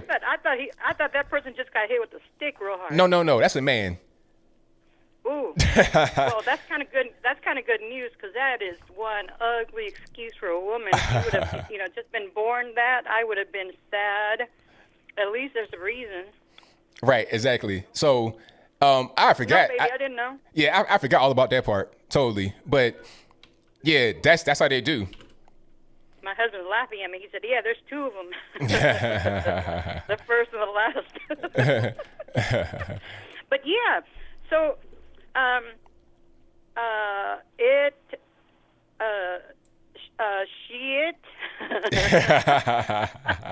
she. I know. I don't want to. I don't. So shit. the shit. Physical, general, whatever it took their mother, exclusive, whatever, paternal, maternal person out of the old people home, and then went and did that. And then the cases of the infections went up like nuts. So they lost a bunch of people, but only after the shit's mom got taken out of the home. Right. Yeah. That's how they do. Because it's like, okay, it's okay for just regular people to be there, and that's fine. But, you know, my family members, my mom, my dad, nope, I'll take them out. But that's how they do all the time. Do as I say, never as I do. Yeah, well, that's kind of like insider trading. You know what I mean? It's like, oh, we know the market's going to crash. Get your, get your stuff out, but don't tell nobody yet. That's right, exactly. And then later on, just say, oh yeah, by the way, yeah, this is happening, but don't worry about it. We kind of got it under control. Right. But only after they went and took out all their money. But this is exactly what shit did. Right. I'm going to start saying it. Because I think it is kind of makes it sound like I'm drinking and I'm not. But yeah, man, that is nuts. I mean, another thing too. Obviously, everybody's talking about the whole, Cuomo thing. Like you say, the gerfunkel or what the kerfuffle. What is it? Gerfunkel. I don't know how you call it, man. You sound so awesome when you're saying gerfunkel or whatever. That sounds cute. But I'm first generation, and so I'm still learning the language, and I'm still trying to assimilate. Right. I'm with you. All right. But anyhow, I mean, yeah, so they go and they dump all these people, and then they wonder why. Mind you, I think they said that if we didn't have New York and Pennsylvania's numbers in the United States, we wouldn't even fall on the list of countries. We kind of like drop off of the numbers list if it wasn't for our East Coast cases. Yeah. Oh, yeah. Like that was epicenter, really, New York City. That was really where most of the cases were. If it were not for New York City, then it wouldn't have hit us that bad because we're not so tightly compacted like New York is. And then China's the same way. Like Wuhan, people don't talk about this too much. That they're also a very compacted city. You got 20 million people in Wuhan. That's 2 New York cities put together. Matter of fact, that's like 2.5 New York cities put together. And the whole region is like 50 million people. So China is a lot of people, densely populated, especially on the east coast of the country. And that's a big part of the problem. People not having any kind of room to breathe, quite literally. Mm-hmm. Yeah, right now I'm having all kinds of fights on Facebook with my lifetime friends, my real lifetime friends, and I'm having all kinds of like arguments with them because they're lefties. And of course they can't see what I see. They're like, you're just brainwashed and they got you and blah blah blah. And I'm like, fine, okay, whatever. But they're the ones that are like, oh my God, look at these idiots trying to get everybody sick, trying to get everybody infected. And when Florida opened up and everything, they said Florida was going to be a disaster. And I loved when their governor came out and he said, hey man, you guys said in 2 weeks we were going to be the epicenter. And you guys badmouthed us. You guys said all these things about us. And look at us, man. We're 8 weeks into it, and we're not even anywhere near any, they got like nothing, like 13 cases or something. Cases, not deaths, Right, or exactly. Something. I don't know the numbers, but the numbers are so low, they're ridiculous. And they were saying that they were going to just be hit, that they were going to be the epicenter. They were going to, be devastated because they were opening up their beaches and doing all these things. And I loved the way that he came out because he attacked that, the media. Right. Yeah. And but Cuomo, I'd like to know how he's going to try to talk that out, and how they're going to try to blame Trump for that, as if Trump is the one that said, hey, take him out, take him out of the hospitals and put him, in old people's homes, and never mind the ship that I sent you guys. Right, exactly. It's in the whole ship with like 8,000 beds. They may have put like 50 people on that ship throughout the entire time it was there. So, I mean, he gave you all the tools you needed. He gave you all the recommendations. And let's be clear, the same recommendations that were given to New York were given to the whole rest of the country. So why is the whole country not the same as New York? New York is an individual case that has some explaining to do. Why is it so bad? Why is it so bad there and not anywhere else? You can't blame Trump because, like I said, get the same guidelines that everybody else. It's only New York that has this really big problem. Yeah, because, I mean, you can say, hey, the hospitals were overwhelmed and, blah, blah, blah, whatever. You have the ship, brother. You got the ship, and that ship was not being used at all. Like you said, the numbers, a couple of beds here and there, but they had all the room in the world. They didn't have to go do what they did. That's right. So I'd like to see how he's going to try to talk that through, because he's not going to take blame for it. There's no way in heck, being a Cuomo, there's no way in heck that they're going to take any responsibility for it. Right, exactly. You know what I mean? Yeah. The whole time, he and his brother making fun on CNN, playing with that huge Q-tip, because he's got a big nose or whatever. Instead of talking about something serious, they're playing, what did you call them? What did you call the two brothers? Frickin' frat? Yeah, frickin' frack, yeah. Yeah, you got frickin' frat playing with the huge Q-tip, talking about how, he got his nose swabbed, for the test, whatever. Nothing about the deaths, in the old people home. That's CNN doing the reporting with the governor of New York. And that's what you're going to get. You're going to get a huge Q-tip. And all they do is laugh at each other. And that's the CNN's reporting on the deaths at the old people's homes. Right, exactly. So, what you get is what you get. And I just want to know how in the heck he's going to try to explain that away. And then you got your Chicago haircut shit. Because I don't know if that's a transfer to Beetlejuice. Yeah, my husband said Beetlejuice. And because they're opening up the churches, because Trump just said to open up the churches, and she put out this huge warning to the churches, saying that she's got executive orders to give that if anything happens, if they open up, because she's saying do not by any means open up, your place of worship. You are not to do it. If you do, we are going to extend the furthest, and hardest, extent of any law that we can. And they showed some guy posted a letter of a copy of the letter. And it said that she has the power to, to like tear the place down if she wants to. Like she can send SWAT team or, See, that can't happen because you have religious freedom. You got to be able to, peaceably assemble to observe a religion. See, now we're starting to just constantly stop on the Constitution like it doesn't mean anything, like it's not there, like it doesn't exist because of this so-called pandemic that's not a pandemic, kind of a scandemic. But hey, I got a lot of more calls on the line. Thank you for your call. I definitely appreciate you. You got it. You got it. Thank you so much, ABL. You have a wonderful night, and God bless everybody, and good job today. All right. Thank you for the call. Good night. All right. Shout out to the caller, and shout out to everybody that has super chatted. I'm going to read those right quick, then I'm going to get back to the calls. Shout out to, let me see. Let me just scroll up to where I was. Shout out to Bacala Buffalo, who says, Jesse Ventura starting a third party. Doesn't he always do that? I've not heard about it so far, but thank you for your donation. Shout out to Charles Turner Jr., who says, ABL, did you get what I sent to your Hickson address? I've not been up there to check yet because if I get like regular parcel mail, it doesn't send a notification. But I'm gonna go up there and check it when I get a little bit of chance. It's like I got that address kind of off in the cut.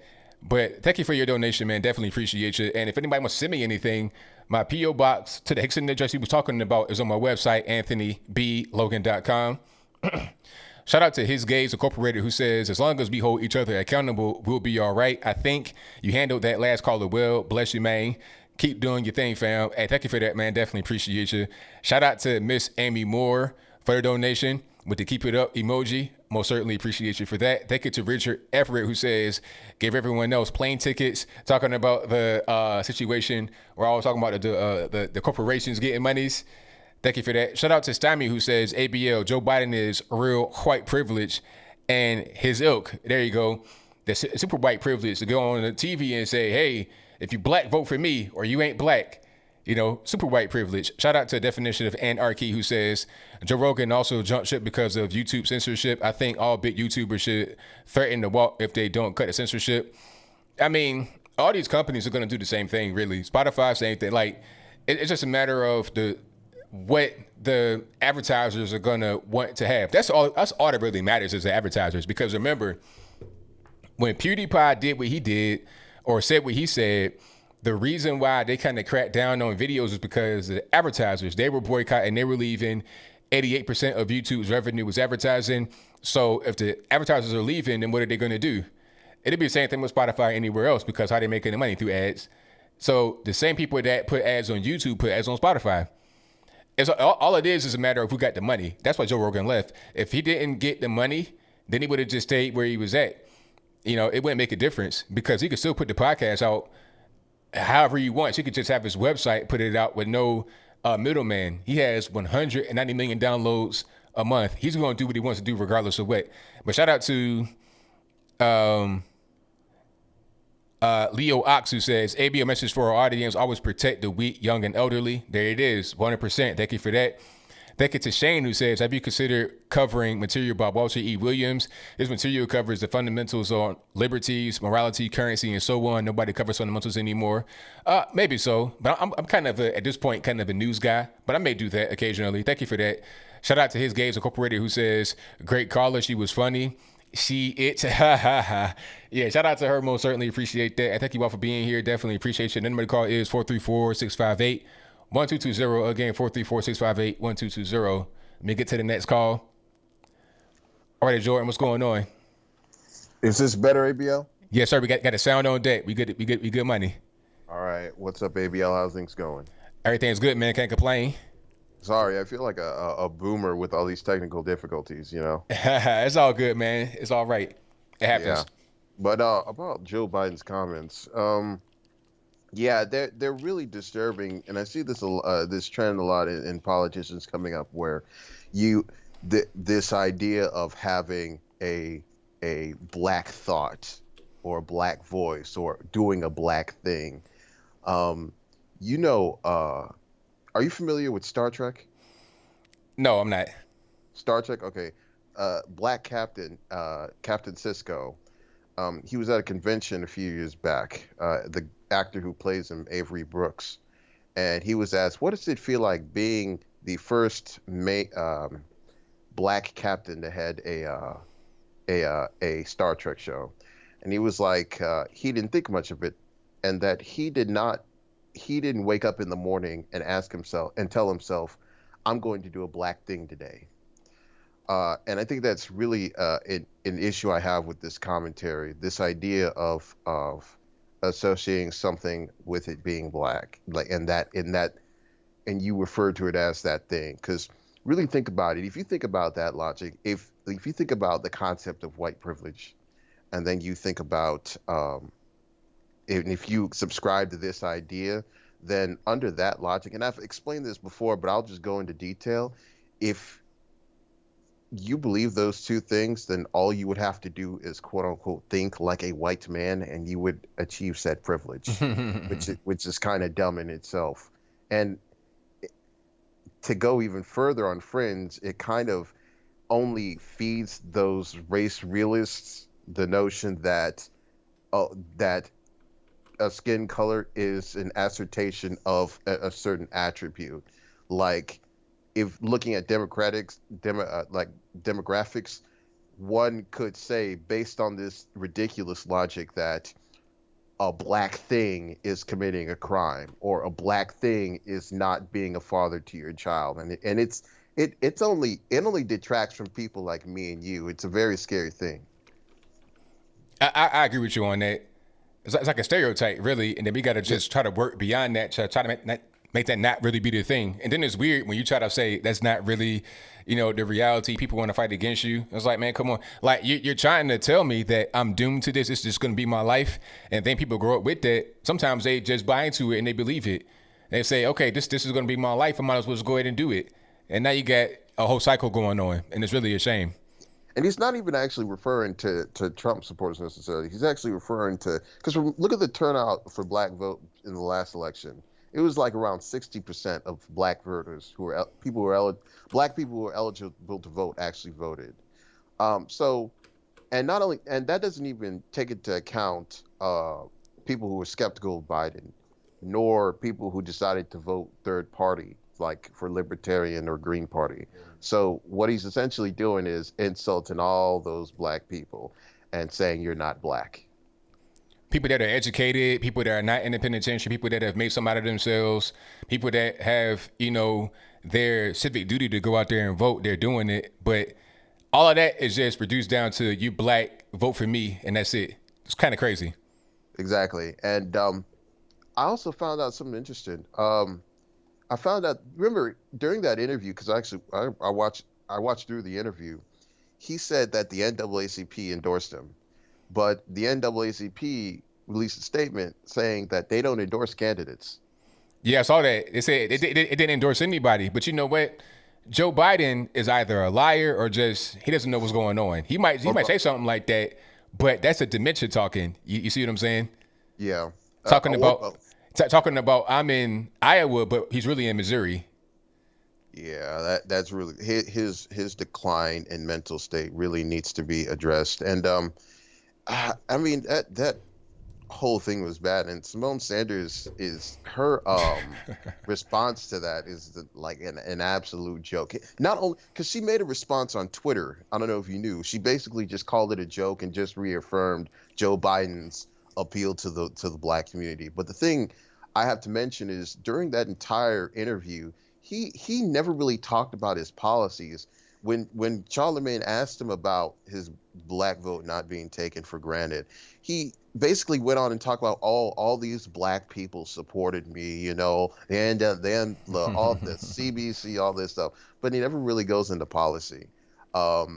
He never really goes into what he has to offer for black people. Like, and it's really weird to have people like Simone and Charlamagne just slide by and be like, oh, it's all right.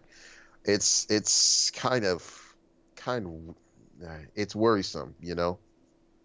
Yeah, it really is. It really is. But that's what they're going to do because they're on the side with them and they're going to ride till the wheels fall off. But you know, one thing I noticed about Simone Sanders when she went on TV, I was like, okay, you got a nice little background there. You living in D.C. like that, you probably living in Bowie, Waldorf. I know about D.C. I've been up there a lot, got family up there. You living in a real nice area, so them bags are pretty nice, pretty hefty, so you don't want to ruin that. You've been in this game for a long time because she was with Bernie Sanders in 2016, so she's getting money from this. So it's a shame she's got to be doing this, but she has now aligned herself with the Democratic Party. If you're in the middle of it, what are you going to do? She can't just say something negative about Joe Biden because she's going to be ruined in D.C., and she doesn't want to come to the right. So she's pretty much stuck, and that's her own fault. Yeah, that is stuck. I mean, really, it is what it is. And you got to look at, I heard that Bernie Sanders, too, I don't know if I'm mistaken by this, but he also told all the delegates who were voting for Biden to sign some sort of form not to insult Biden or criticize Biden during the election campaign. Was that true? I've not heard about that because I think somebody already had said something negative about Joe Biden that was on Bernie Sanders' campaign. Matter of fact, it might have been Nina Turner because I think right when Bernie had endorsed him publicly, like on a little live stream or whatever, I think it was Simone Sanders who was saying, no, we don't support him over here, like right when it happened. So I don't know about that one. Not Simone, but Nina Turner, because Nina Turner was on Bernie Sanders' campaign. Yeah, but I wouldn't be surprised because of the way Bernie Sanders has been handling his defeat. You know, it's really a shame. You know, but I mean, I don't know. I just feel like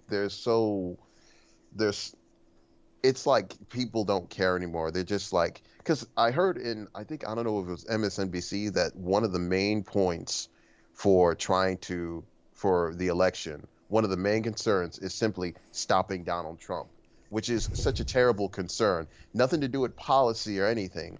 You're just stopping him. And if the whole point of winning an election is to stop the other candidate if that trend continues, then and ignore policy, then we're gonna have a real issue.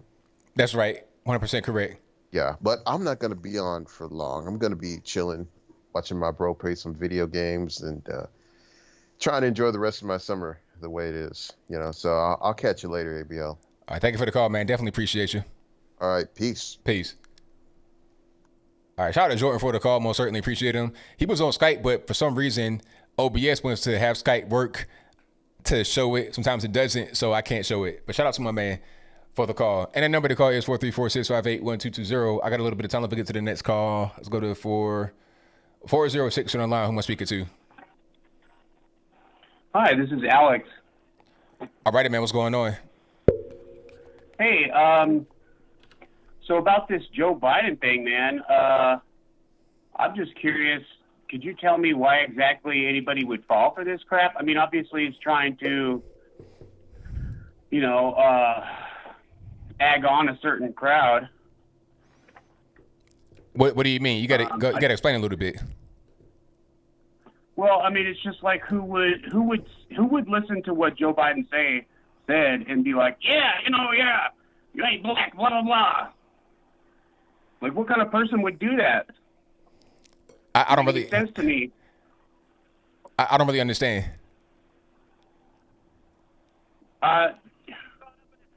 Yeah, I mean, that's kind of where I'm at. I don't really understand. Why would anybody cheer for Joe Biden after that? You know what I mean? Well, okay, the thing is, people, he could say pretty much anything. He can go on MSNBC right now with a Klan outfit, blackface, the whole 9 yards right now, and do a live stream and say, I hate everybody black. And then there'll be some kind of way to try to defend it, because then they don't have anybody else that can run.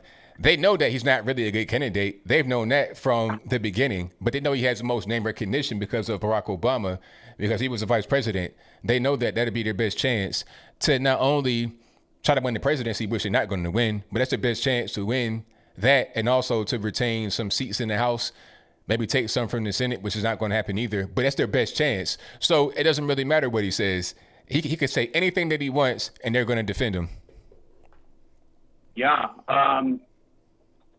I'm wondering though, obviously the people on TV who have an agenda are going to support him. Why would anybody normal bother supporting him at this point? And it kind of makes me feel like all the more like the elections are rigged, and the Democrats and other people who don't actually care about doing their jobs properly are rigging local elections to get into power, because I just don't see how any normal person could vote for them. I mean, it doesn't make sense, but that's what they're going to do. They're going to support him regardless. They don't really care. It doesn't matter, what he has done.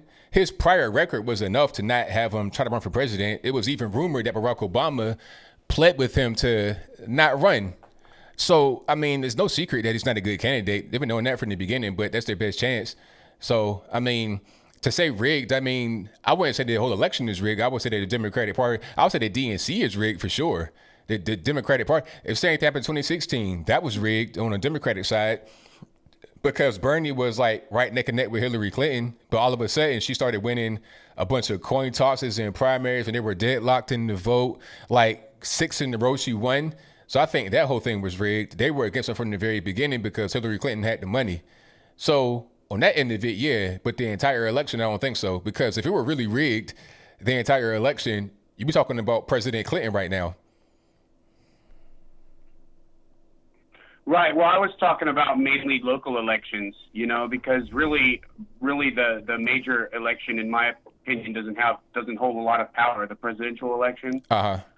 It's all about what, because in that case, it's all about what the senators vote for, right? Uh-huh. Because they vote for the president. So what I was talking about was it makes me feel like they're rigging local elections to get those people into power to vote for the president. I see what you're saying. You know what I'm I saying? understand. Because I don't see, I'm a weird guy, but I don't see how people can just vote for somebody who obviously is just lies and is all over the place. And people making these decisions like this don't make any sense. It doesn't make any sense to me. I'm just lost. I'm confused. I'm right there with you, man. All right. Well, you guys have a good day, and I'll talk to you some other time. Thanks. Bye. Thank you for the call. All right, shout out to the caller. The number to call is 434-658-1220. Again, 434-658-1220. Yeah, that's a good point about the local elections, though. It is a really good point. All right. Let's go to 502. You're on the line. Who am I speaking to? This is Tim from Frankfort, Kentucky. All right, Tim, what's going on? And I've got a couple of questions and a couple of statements. All righty. My first question is, how do they think that Biden can run the country when he can't even watch what's coming out of his mouth and run his own household? That's a good question. I mean, I don't think anybody thinking about that. They just want him to get in there and maybe they'll try to replace him or something like that. But yeah, that's a really good question. Yeah, and I don't know how come he's trying to play the race card, because I mean, I'm younger than he is, and I grew up at the end of segregation in the late 60s, you know. Right. And you know that when he was a kid growing up, he had to be taught segregation. Yeah. And to be racist. So now he's trying to play the racial card. So, and a wise man once told me one time, he said, it's better to have people think you're a fool than to open your mouth and remove all doubt. Well, he should keep his mouth shut. Very good point. Yeah. But I still don't understand how they think he can run the country and he can't run his own household. I mean, he can't even control what comes out of his mouth. Right. You know, he'll say one thing today, and then tomorrow he don't even realize what he said today. Exactly. He's obviously losing his mind. I mean, that's just a clear fact. I think anybody that is observing him and has been for a little while can see that. Yeah, because I remember when him and Obama was running, I remember him saying something about the Republicans would have them back in chains or something, you know. Yeah, I remember that. That was in 2012, Danville, Virginia. Yeah. Yep. Yeah. Now, who's he putting back in chains? Who's on this earth that's been in chains? That's what I'm trying to say, because it's like, what do you mean back in chains? I never been in chains before. I never been locked up. Yeah. I never been a slave, so I'm not sure what he's talking about there. Yeah, and that's just like the Second Amendment, you know. They say they're going to have a government buyback. Well, they never owned them guns. How are they going to buy them back? Right. They never owned them to begin with. That's right. But I just wanted to ask you that question and see if you had any thoughts on it. I mean, it's really good questions. I mean, I think you pretty much nailed it with your summation of it. So I don't need to add too much to it, man. But it's right on point. I think that the Democratic Party don't even really care too much about Joe Biden. And it's a shame, really, because he should be getting some help, some physical help, maybe mental help, because he's not right. He should be getting that kind of help, but they're using them to try and become the president to regain power or to keep power. It's a shame, but, you know, the Democratic Party, they don't care. No morals, no standards. They do whatever they want to do to keep power. Right, and they're trying to play the racial card like all Republicans is racial, you know. Yeah, I mean, they try to do that. Democrat. My family voted Democrat their whole life. I chose to be Republican myself. Yeah. I was not brainwashed by no one. Same here. Same with me. My family, everybody Democrat. I had my own path and chose a different way. Right. People choose what they want to be or who they want to be. They don't have to be told who to be or how to be unless they can't run their own life. Right. And if they can't run their life, how are they going to run the country? Right. Then you're going to turn around and give them the launch codes to nuclear weapons. Exactly. Yeah, I mean, I don't think that kind of don't make sense to me. But anyway, I just thought I'd try to get your comments on it. Well, thank you for the call, man. Definitely appreciate you. All right, and I appreciate what you're doing. Keep it up. All right, now I appreciate you. Bye. All right, shout out to the caller. And thank you to our super chatters that have super chatted so far. Shout out to all the PayPalers and Patreoners as well. You guys are great. Shout out to, let me see, my man Killer 699 who says Simone Sanders should get the Heisman Trophy for her tackling the protesters and blocking for Joe Biden. Quote, look at my record, unquote. Joe Biden says, your record is bad, Joe. Exactly. look at your record. I'm seeing a bunch of skeletons in your closet. I'm seeing all kind of thing. The crime bill, against integration, pro-segregation, using all types of N-words and everything else. It's not really looking too good. I don't see a whole lot of stuff going on. And with your record, Joe Biden, lying, talking about, oh, I got endorsed by the NAACP. They said, nope, never happened. Thank you for that, man. Definitely appreciate it. Shout out to Adam Davidson for the work emoji donation. I appreciate it. Shout out to Barney Rubble, who says, can you comment on Tony Fauci's weak statement the other day talking about a shutdown needs to end, dollar short, day late? Oh, definitely dollar short, day late, because he's already basically branded himself as the never Trumper in the White House, kind of like a mole that left and printed up shirts talking about trust Fauci, all this, that, and the third. Now he's talking about a thing that we've all been saying for the past 2 or 3 months. All of a sudden, he's not getting any more attention. Funny how that works, ain't it? It's like you said, day late, dollar short, for sure. But thank you for that. Let's get to the next call. All right, caller, who do we have? Is this thing on? It is on. This is Vice President Biden. I'm here to respond to all the smack talk from all of your disgusting callers, especially the last one who sounded like he works in a bait shop down in Mississippi or something. Okay. That was not very kind, Mr. Vice President. You should be, respectful, because that person could vote for you. Do you really care about that or no? No, I think he's lunk-headed, train tracking hobbit face. So, I think that you guys have been very unkind to me. I apologized. And to tell you the truth, I've spent my entire life, Anthony, right? That's your name? My entire life, Anthony, I've been working with some of the greatest black people ever, Ernie Banks and, Lou Alcindor and I don't know, Sammy Davis Jr. And I have the most up-to-date Rolodex of black leaders in American history. I don't understand why you can't just take an apology and be done with it. Okay, that's nice. You got a nice little resume, a nice little Rolodex of black leaders. But what you said was pretty offensive. You're talking about, well, if you don't vote for me, you wouldn't vote Trump, you ain't black. I mean, who decided that you would be the grand arbiter of who's black and who's not black?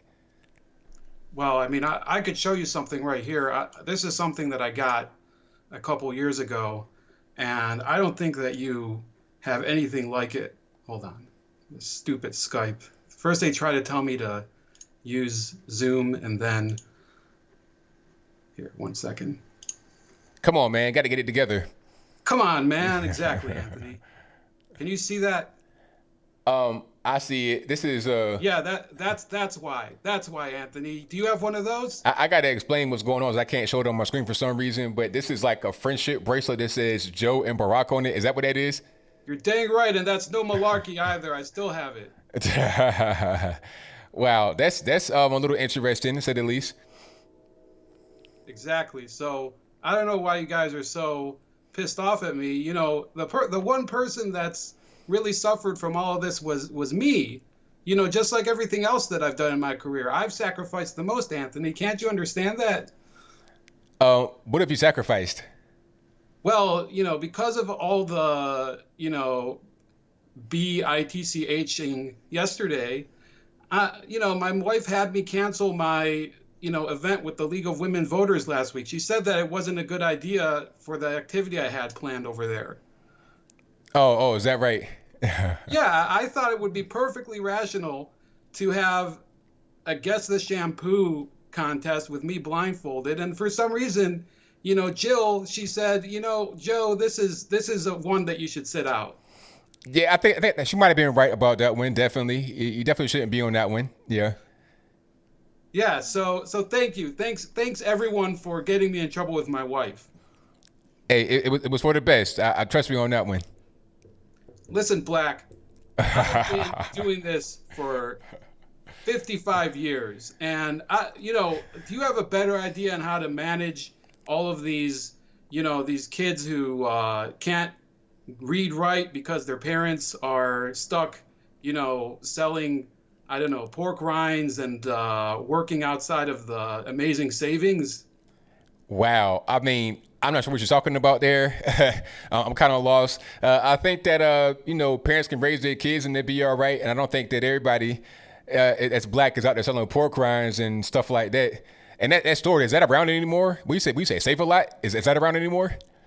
Amazing savings, with the, they always have the brown guy at the front with the towel on his head who used to sell my son, various,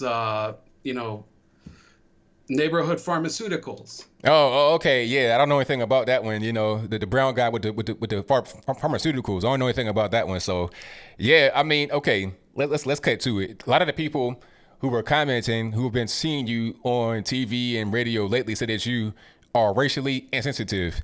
Now, I've heard some things tonight that might kind of make me think that they might be onto something. How do you feel about them calling you racially insensitive? I say those people, if they don't like me, they can go vote for the other guy. The guy that he was firing people all those days on NBC and whatever. Look how many jobs he destroyed. He fired, what's her name? What was it, Nancy Grace on that show? So they can take their complaints to him. Okay, so I mean, I think that might end up happening. People that don't want to vote for you are going to vote for the other guy, but I think you should be trying to convince them to not vote for the other guy. Maybe that might be the purpose of running for president. Maybe. Yeah, I have been convincing them. I can get on NBC too. What's the problem? But when you go there, you're not convincing at all. You're just like, hey, come on, man. Chuck Todd loves me. Chuck Todd, in fact, instead of calling you, I was supposed to have him over here licking my bunions on my toes. Whoa, wait a minute. Family show. We can't be doing that type of stuff now. Come on. All right. Anyway, it's great to hear, somebody intelligent like yourself, even if you think, you're selling T-shirts at the ABL store and you have people, making light of the racism public health emergency in Ohio on your website. It's disgusting, but you seem like a really nice guy. And I bet you put the records on at night for your children so that they can learn English. Yeah, I do that because I was not born here apparently, and my kids don't speak English. And I have kids too. I guess you just, jump them up as well. But hey, it's all good. All right. Thank you for your call. All right, now. Bye-bye. All right, shout out to my man, Joe Biden. Or that ain't my man. That's your man if you vote Democrat. And I don't think anybody in here will vote for that guy. But, yeah, shout out to him for the call. 712, you on the line. Who am I speaking to? Yeah, this is Alan from Iowa. How you doing tonight, ABL? Everything's good, man. Can't complain about yourself. Good. Hey, you had a couple callers there. First couple callers, I think. One was kind of like asking questions like, why should I vote Republican or become a Republican and yet or vote Democrat? And I kind of was thinking about, I happen to was feeling not too good lately and kind of needed me a pick-me-up, so I went and I listened to the 2020 State of the Union speech. Do you remember about that speech President Trump given to the... Yeah, it was a great speech. People got honored at the speech, and I remember Nancy Pelosi being there just acting up. It was a good speech. Yeah, where she tore up the speech and stuff like that. And there were some things that was brought up there. So here I'm going to, like Joe Biden says, I've done a lot for you. Look at my record. Okay, let's look at President Trump's record here for a little bit. Did he not start the Opportunity Zone with Tim Scott of South Carolina? You sure did. Was that good? Was that good or was that bad? It's a good thing to me. I mean, I've seen a lot of people that came out and said, hey, you should come out and help this out. So, and on that one, too, being with that, there was a homeless veteran that was a drug addict, and he basically they'll find him a job, and he actually was acknowledged then. Then also something else was brought up, too. There was something about school choice. I don't hear the Democrats talk about that. Do you? Mm-mm. Why? Because they're against school choice. They don't want kids to be able to get a better education than what they're getting right now if it's available to them. Exactly. So then basically he also there was a little black girl that was there that basically he ended up giving them a scholarship to go to a college, to a school there. So, hey, there's something there. And then he also brought up that Trump asked the House to pass a school choice bill for 1 million students. Was that ever brought up by the Democrats in the House? Not that I can recall. Not that I can recall either. I'm just throwing some points out here. Also, there's a preemie baby that was born. 21 weeks, 6 days. Weighed less than a pound. And she's 2 years old, strong now. Probably a little older now. And she's a preemie baby. And then Trump asked for $50 million for funding of neonatal preemie research. And you remember all the women in white, the Democrats, they all stood up and yelled for that. Yeah. And right next after that, he said basically that he asked Congress to ban late-term abortion of babies. Not one of them women got up and even stood up for that. So, let me get this right. I'm talking a little hypocrisy here. We have a 21-week-old baby, which is basically not full term, and yet they'll stand up for that, and yet they would not stand up for the right of a baby that's not being born of a late-term abortion. So that gentleman is talking about abortion. Just go back and look at that, and you'll see it makes me disgusted with him. So, and then guess who gave the response of the Democrat for that State of the Union? Gretchen Whitmer. Yeah, exactly. The Wicked Witch of the Michigan. So I just wanted to. He was kind of like. I thought he was kind of maybe looking for answers. Here's things that has been done. He thinks of America first. I don't believe that in his heart that he believes that I'm going to get rich off of this. He's already a rich man. What other president can someone tell me that gives their salary back to for he does not keep a salary? He basically has it given to other departments or whatever, but he doesn't keep his salary. He has to keep $1, I guess. He also did was of all these presidents before him, he moved the embassy to Jerusalem. He didn't keep it in Tel Aviv. He moved it to Jerusalem. He will fight for your second rights amendments.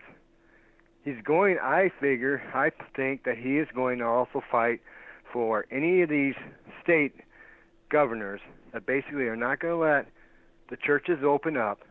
I believe that he's going to basically say, hey, either number one, they're not going to get funding, or number two, he's going to talk to Bill Barr and say, hey, the rights our First Amendment rights are being violated. So that's my personal opinion. I just thought, like I said, there's a gentleman that called earlier, and he said what he was looking for, I think, in a way, and I was trying to give him. These are some examples of. I got you. You either got one person that's basically, or one party that's basically hypocrites, and one party that's going to say something that this is what we're trying to do, and the most important thing of all, the American people, he is putting in the justice in the court system very constitutional judges. This is the most important thing that needs to be done. Look at this Judge Sullivan. I mean, to me, he should be, and I know the Senate can do this, he needs to be impeached. He's basically telling a DA, if you went to court and you had a DA there, and DA wants to drop the case, and of course the plaintiffs are going to say, yeah, we want to drop it too, and then he's saying, no, you're not going to do it because I know better than you.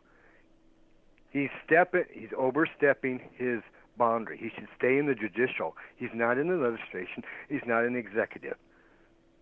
So I think that man needs to be impeached. Thank you, ABL. I've always enjoyed your platform, and you take care of yourself, and you have a very blessed and Memorial Weekend, and I appreciate you talking with me. Thank you, sir. Thank you for the call, man. Definitely appreciate it. You bet. Bye-bye. All right. Shout out to the caller. And thank you to everybody in the chat, super chatting. Let's get to a few of these and I'm going to get back to the calls. Thank you to John Kirsch for the donation, who says, keep up the great job. Hey, will do. Thank you for your very kind words. Shout out to Nature Boy Alfie, who says, thanks for the humor, Vice President Joe, and great playing along ABL. Oh, it's all good, man. Thank you for that. And shout out to Vice President, quote unquote, Vice President Joe Biden for calling in. And shout out to Joyce Redland, who says, yes, Biden call was funny and ABL played along well and also threw some reporter questions at him. Yeah, I try to do a little bit of journalism here and there, but thank you for your donation and your very kind words. Most certainly appreciate it. Let me get to the next call. The number to call is 434-658-1220. Again, 434-658-1220. Let's go with 239. You know now who am I speaking to? Hey, Bill, how's it going? Everything's good. Can't complain. Oh, awesome. For the first time ever, I have to disagree with you. Mac is so much better than PC. I'll tell you that as an animator who has, I have my studio, right? And we do animation. I'm a storyboard artist. Yeah. Mac is the only way to go. Well, yeah. I mean, if I was you, I probably said the same thing because my profession. I probably said the same thing for sure. Yeah. Oh man. I have questions for you as always. But question number one is, how does it feel to wake up and realize that you're not really black? You know what? It's devastating. I had to call my family and I had to just, cry for an hour and be like, hey, this 77-year-old white man said that I'm not black anymore. And it must be true. So it took a long time to really just come to terms with it, to cope and grieve. But I'm here, man. I'm holding on by a thread. I'm just trying to stay strong. It's one thing, I have a friend who's black, but he's also super liberal and super into whatever the Democrats say. And he even said, yeah, it's true. Joe Biden's right because, he's carrying it with Obama's word. And I'm like, oh, my goodness. And this is the same person I'm tired of being called racist.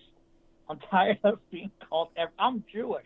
And I'm tired of being told that I don't know oppression. I'm not saying that I do, but I live in America and I love America. But what Joe Biden said, you cannot put there's no excuse behind it.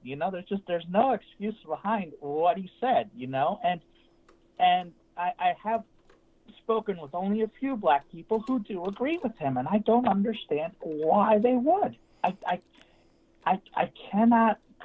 All I can see is the fact that he's got the weight of Obama under his name. Because if he was just a regular white guy, I'm guessing, they probably would shoot him for saying that. Do you think that's why? Well, the only problem with Trump is that he's a Republican. Because remember, before he became president, the black community loved him. He was in the music videos. Like the black community loved Trump way more than they did Joe Biden. Way more. Joe Biden was just a politician that happened to come in and be Barack Obama's vice president. They did not know him before 2009, but Trump's been an icon in the black community since the 80s or even the 70s. So the only reason why it's different now is because he's a Republican and he's a president, and people think, oh, well, if you're Republican, that means that you hate me, without any other information. Yeah. Yeah, I know. You probably know who Amazing Lucas is, right? Yeah. Yeah, he covered it. He was covering the whole Miss Sanders, supporting it. He was talking about some people. They're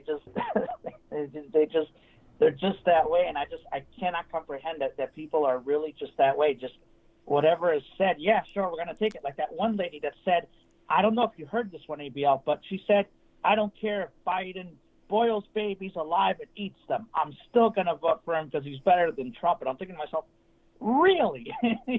Yeah, I mean, I've seen that same thing.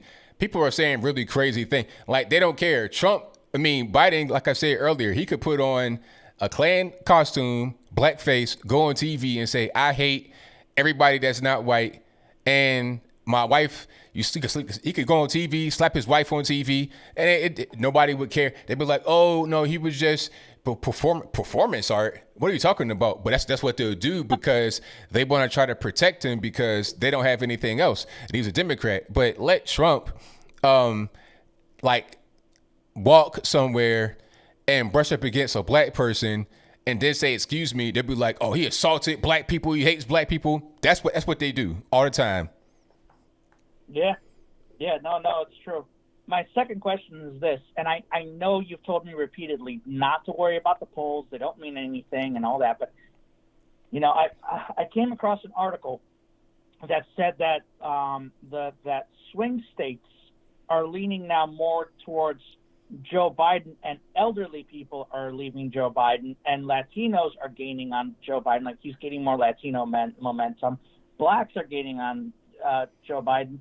And Trump's support is slowly dwindling, and I know, and all I keep hearing and all I keep reading and all I keep everything is just, there's a Democratic wave coming. The wave is coming. The drone, the wave is coming. It's coming in drones and stuff. And I don't hear anything like that towards the Republican side. Anywhere I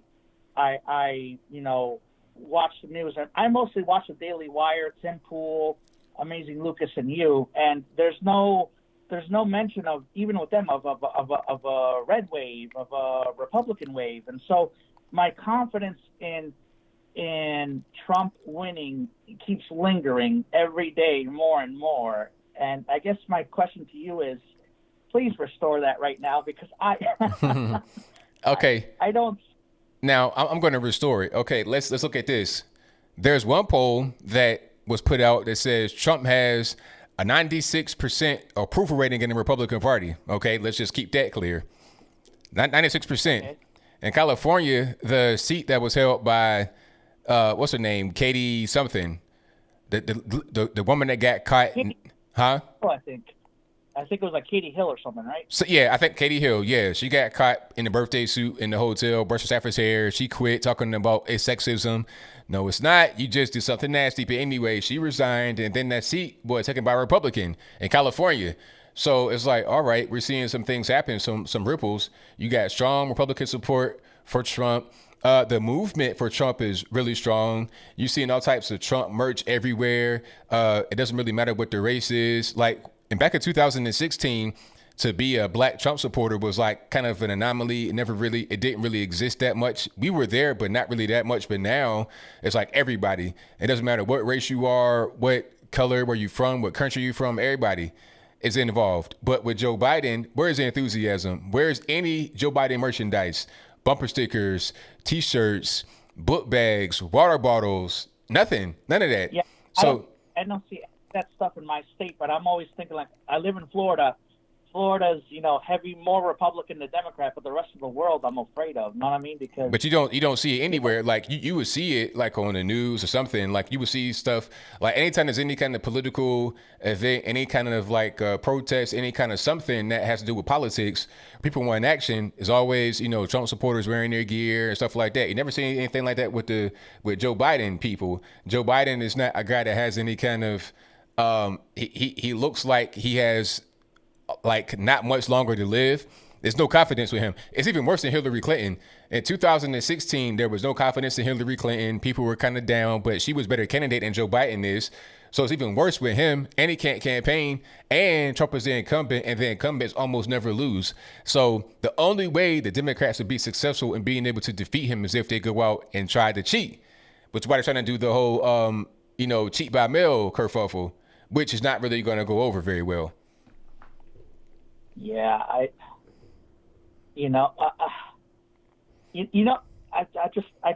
cannot stand.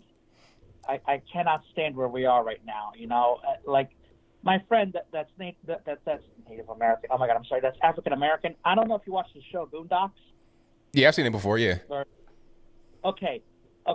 He was talking about making an Uncle Ruckus shirt and having a little word bubble that says "I vote for Trump." And he was talking about how everyone who does vote for Trump is an Uncle Ruckus. You know what I mean? and I said that is just as why are they allowed to say everything bad. Like they call Trump fat. Are we allowed to call Stacey Abrams fat? You know what I mean? You know what I'm saying? Like if I do it, oh my God, it's the end of the world sin. But they, they can say, oh, Trump's, heavy, and everyone's like, oh, you go, girl. You know what I mean? You tell them. You know what I mean? That's like, oh. And every time they do something stupid, they get a little slack for it, but then everyone just forgets. You know what I mean? And right. I guess what I'm saying is I really hope that we are the silent majority again. I really do hope. Like last time we were the silent majority, I hope that this time again that we are the silent majority. Because we didn't win anything in 2018. I don't understand how we didn't win in 2018, and the Democrats took everything all over again. They say that that's going to be a repeat in 2020. They don't cite 2016. They cite 2018 when the Democrats took over everything, and they say that that's going to happen again. So I really hope that it's a 2016 again. I really do. And thank you for telling me that. You know what I mean? I've had one hell of a week. No doubt, man. Thank you for everything. I really appreciate that. Have a whole day. Thank you for the call, man. Definitely appreciate it. All right. Shout out to the caller. Most certainly appreciate him. All right. Okay, I'm reading this comment right here. This is a funny comment. Rashama reads, it's funny how you got like the real super back to Africa pro-black name, like a regular white man last name. But anyway, they say Anthony Brown Logan has an inferior complex, not inferiority, but inferior complex towards white people. He always covers for the inhumane and cruel things white people have done to black people. Stop being such an Uncle Tom. Man, you got to get your IQ tighten up a little bit, man. Do some exercises or something, man. Get that together. Like, be more specific. Let's have a debate. Call into the show. I love callers that call in and have different points of view. That's my thing. That's my wheelhouse. So call in if you're not scared. 801, you're online. Who am I speaking to? This is Manuel from Utah. All righty, man. What's going on? Well, what I want to talk to you about was, I've been listening to quite a bit of callers and that, and I don't know, did you get a chance either yesterday or today to listen to that video between Biden and the president of Ukraine? Oh, yeah. I have heard that. Yeah. Well, that tells you quite a bit right there, it's quite a bit. And also, I was listening to here, what was a while back when, what's his name, Mike Pompeo, I think that's the name. He was talking to the governors of, all the governors. And I remember him telling the governors, I know that a lot of you people are taking money from China. He says, because I've been approached before, too. But he says, I know who you are. And it makes me wonder, all this governors that don't want to open up and this, I wonder if they're on the take. Because it just bothers me because I'm really happy now that I'm seeing that the FBI is going after all this Chinese that were working for NASA and engineering and teaching and all this stuff because, that's not good for our country, And right. then I think another thing I think, too, is that I really believe that the only reason that they want Trump out of there, and I've always felt this way, they want Trump out of there is because they don't want all this investigations going on. And as long as he's in there, they're going to work on it. Now, if he wasn't there, it would have just been, what do you call it? Boop, behind the block, Nothing would have been heard anymore about it. But now you're starting to see all this stuff coming through, even to the point of the world order, because of the, this coronavirus. It's really messing everything up as far. It's kind of knocking them down a lot too. The world order. People just don't want to be involved with all that no more. So I think this coronavirus has kind of helped a lot of people, and I know that China, and also China and a lot of these countries. China and even the Pope, they don't want him in there. They just don't want him in there. He's a danger to them. You know, he's just too dangerous for them, and so they really want him out of there. And I don't know how they're going to do it. It scared me what they might think of doing. But it's just that I get a kick out of watching that Joe Soros lost $1 billion, $1 billion because Trump won. You know, right? It just cracks me up because I think back and I think of all these people that are giving all this money, you know, to the Democrats and this and that and this and that. Why didn't they give that money to the people that are homeless and stuff like that? It would have done a lot better, you know. Oh, definitely. Yeah, so that's how I kind of think of a lot of stuff, and I know I hear a lot of people talking about this and that. Well, you know, I'm at an age now where I grew up with nothing, and I've lived that way all my life. And so many people nowadays living high off the hog, you know what I mean? Just want to live high off the hog, and that's why they're not able to put away a couple of pennies, you know, in the bank or whatever for an emergency. Me, I don't care about a lot of that stuff, you know. I bought me a 1971 Ford truck, and I just sold it here about 6 months ago. And that's because my wife told me, good, buy a new one.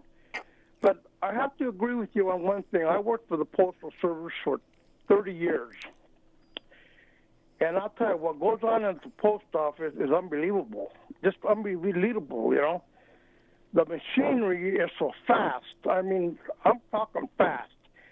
That if anything jams, what I'm talking about jams, if there's a letter that even has a ring or a necklace or something, and it jams, it tears the hell out of the mail, maybe 300-400 letters.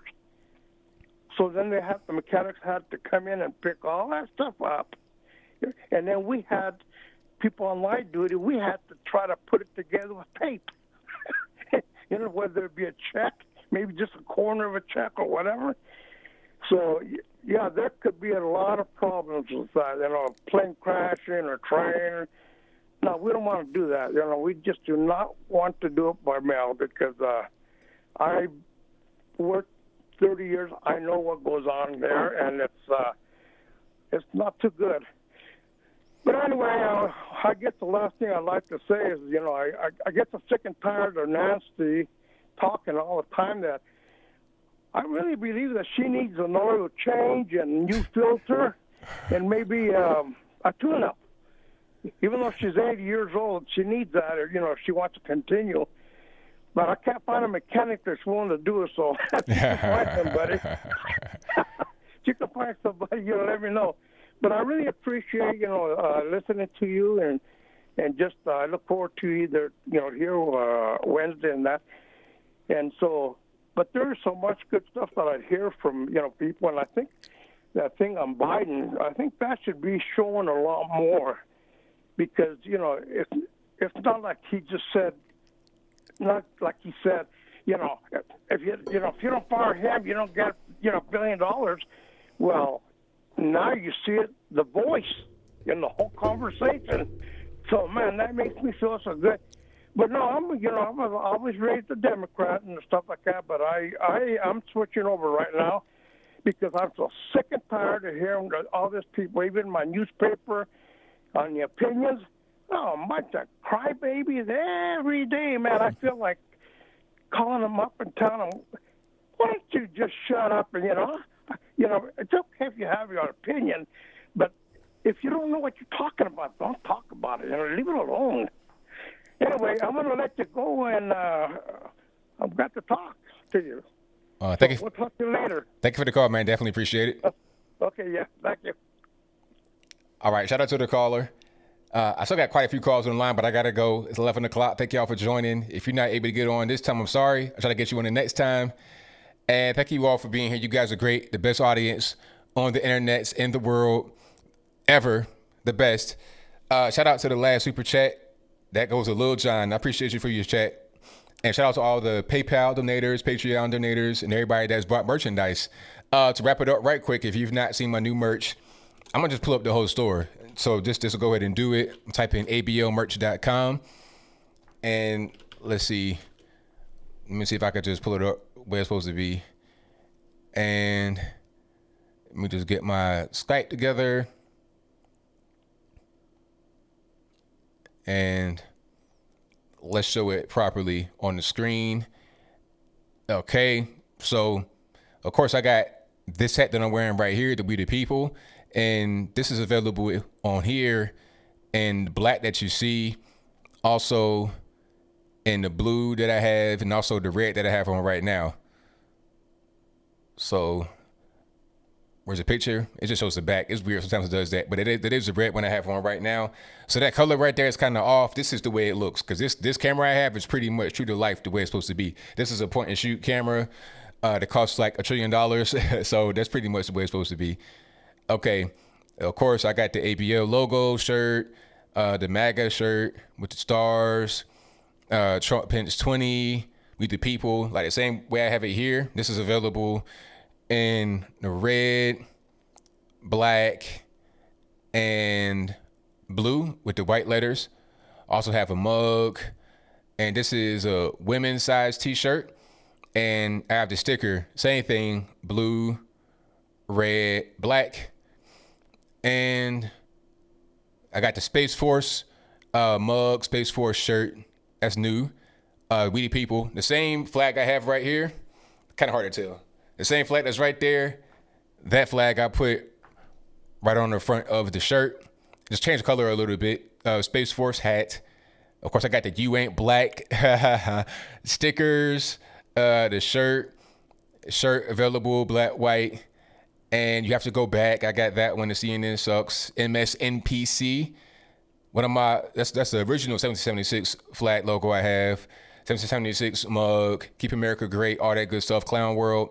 That's all available. Oh, and then of course I have the this, that, and the third mug, shirt, 1776 star logo, nothing else. And then of course the We the People white.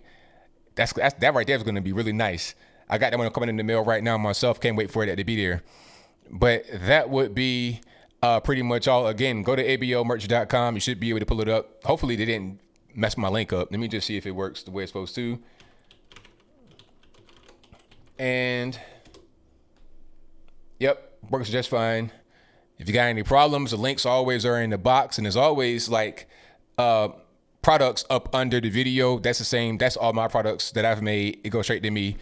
So thank you all for joining. Did I get everybody on Super Chat? I believe that I did. Let me just make sure that I just double check right quick. I did.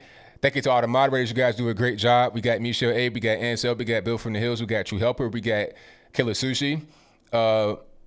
Who else we got? We got Liza Jean, of course. Thank you all for joining. I think I said Bill from the Hills. Thank you all for joining. I will see you guys next time.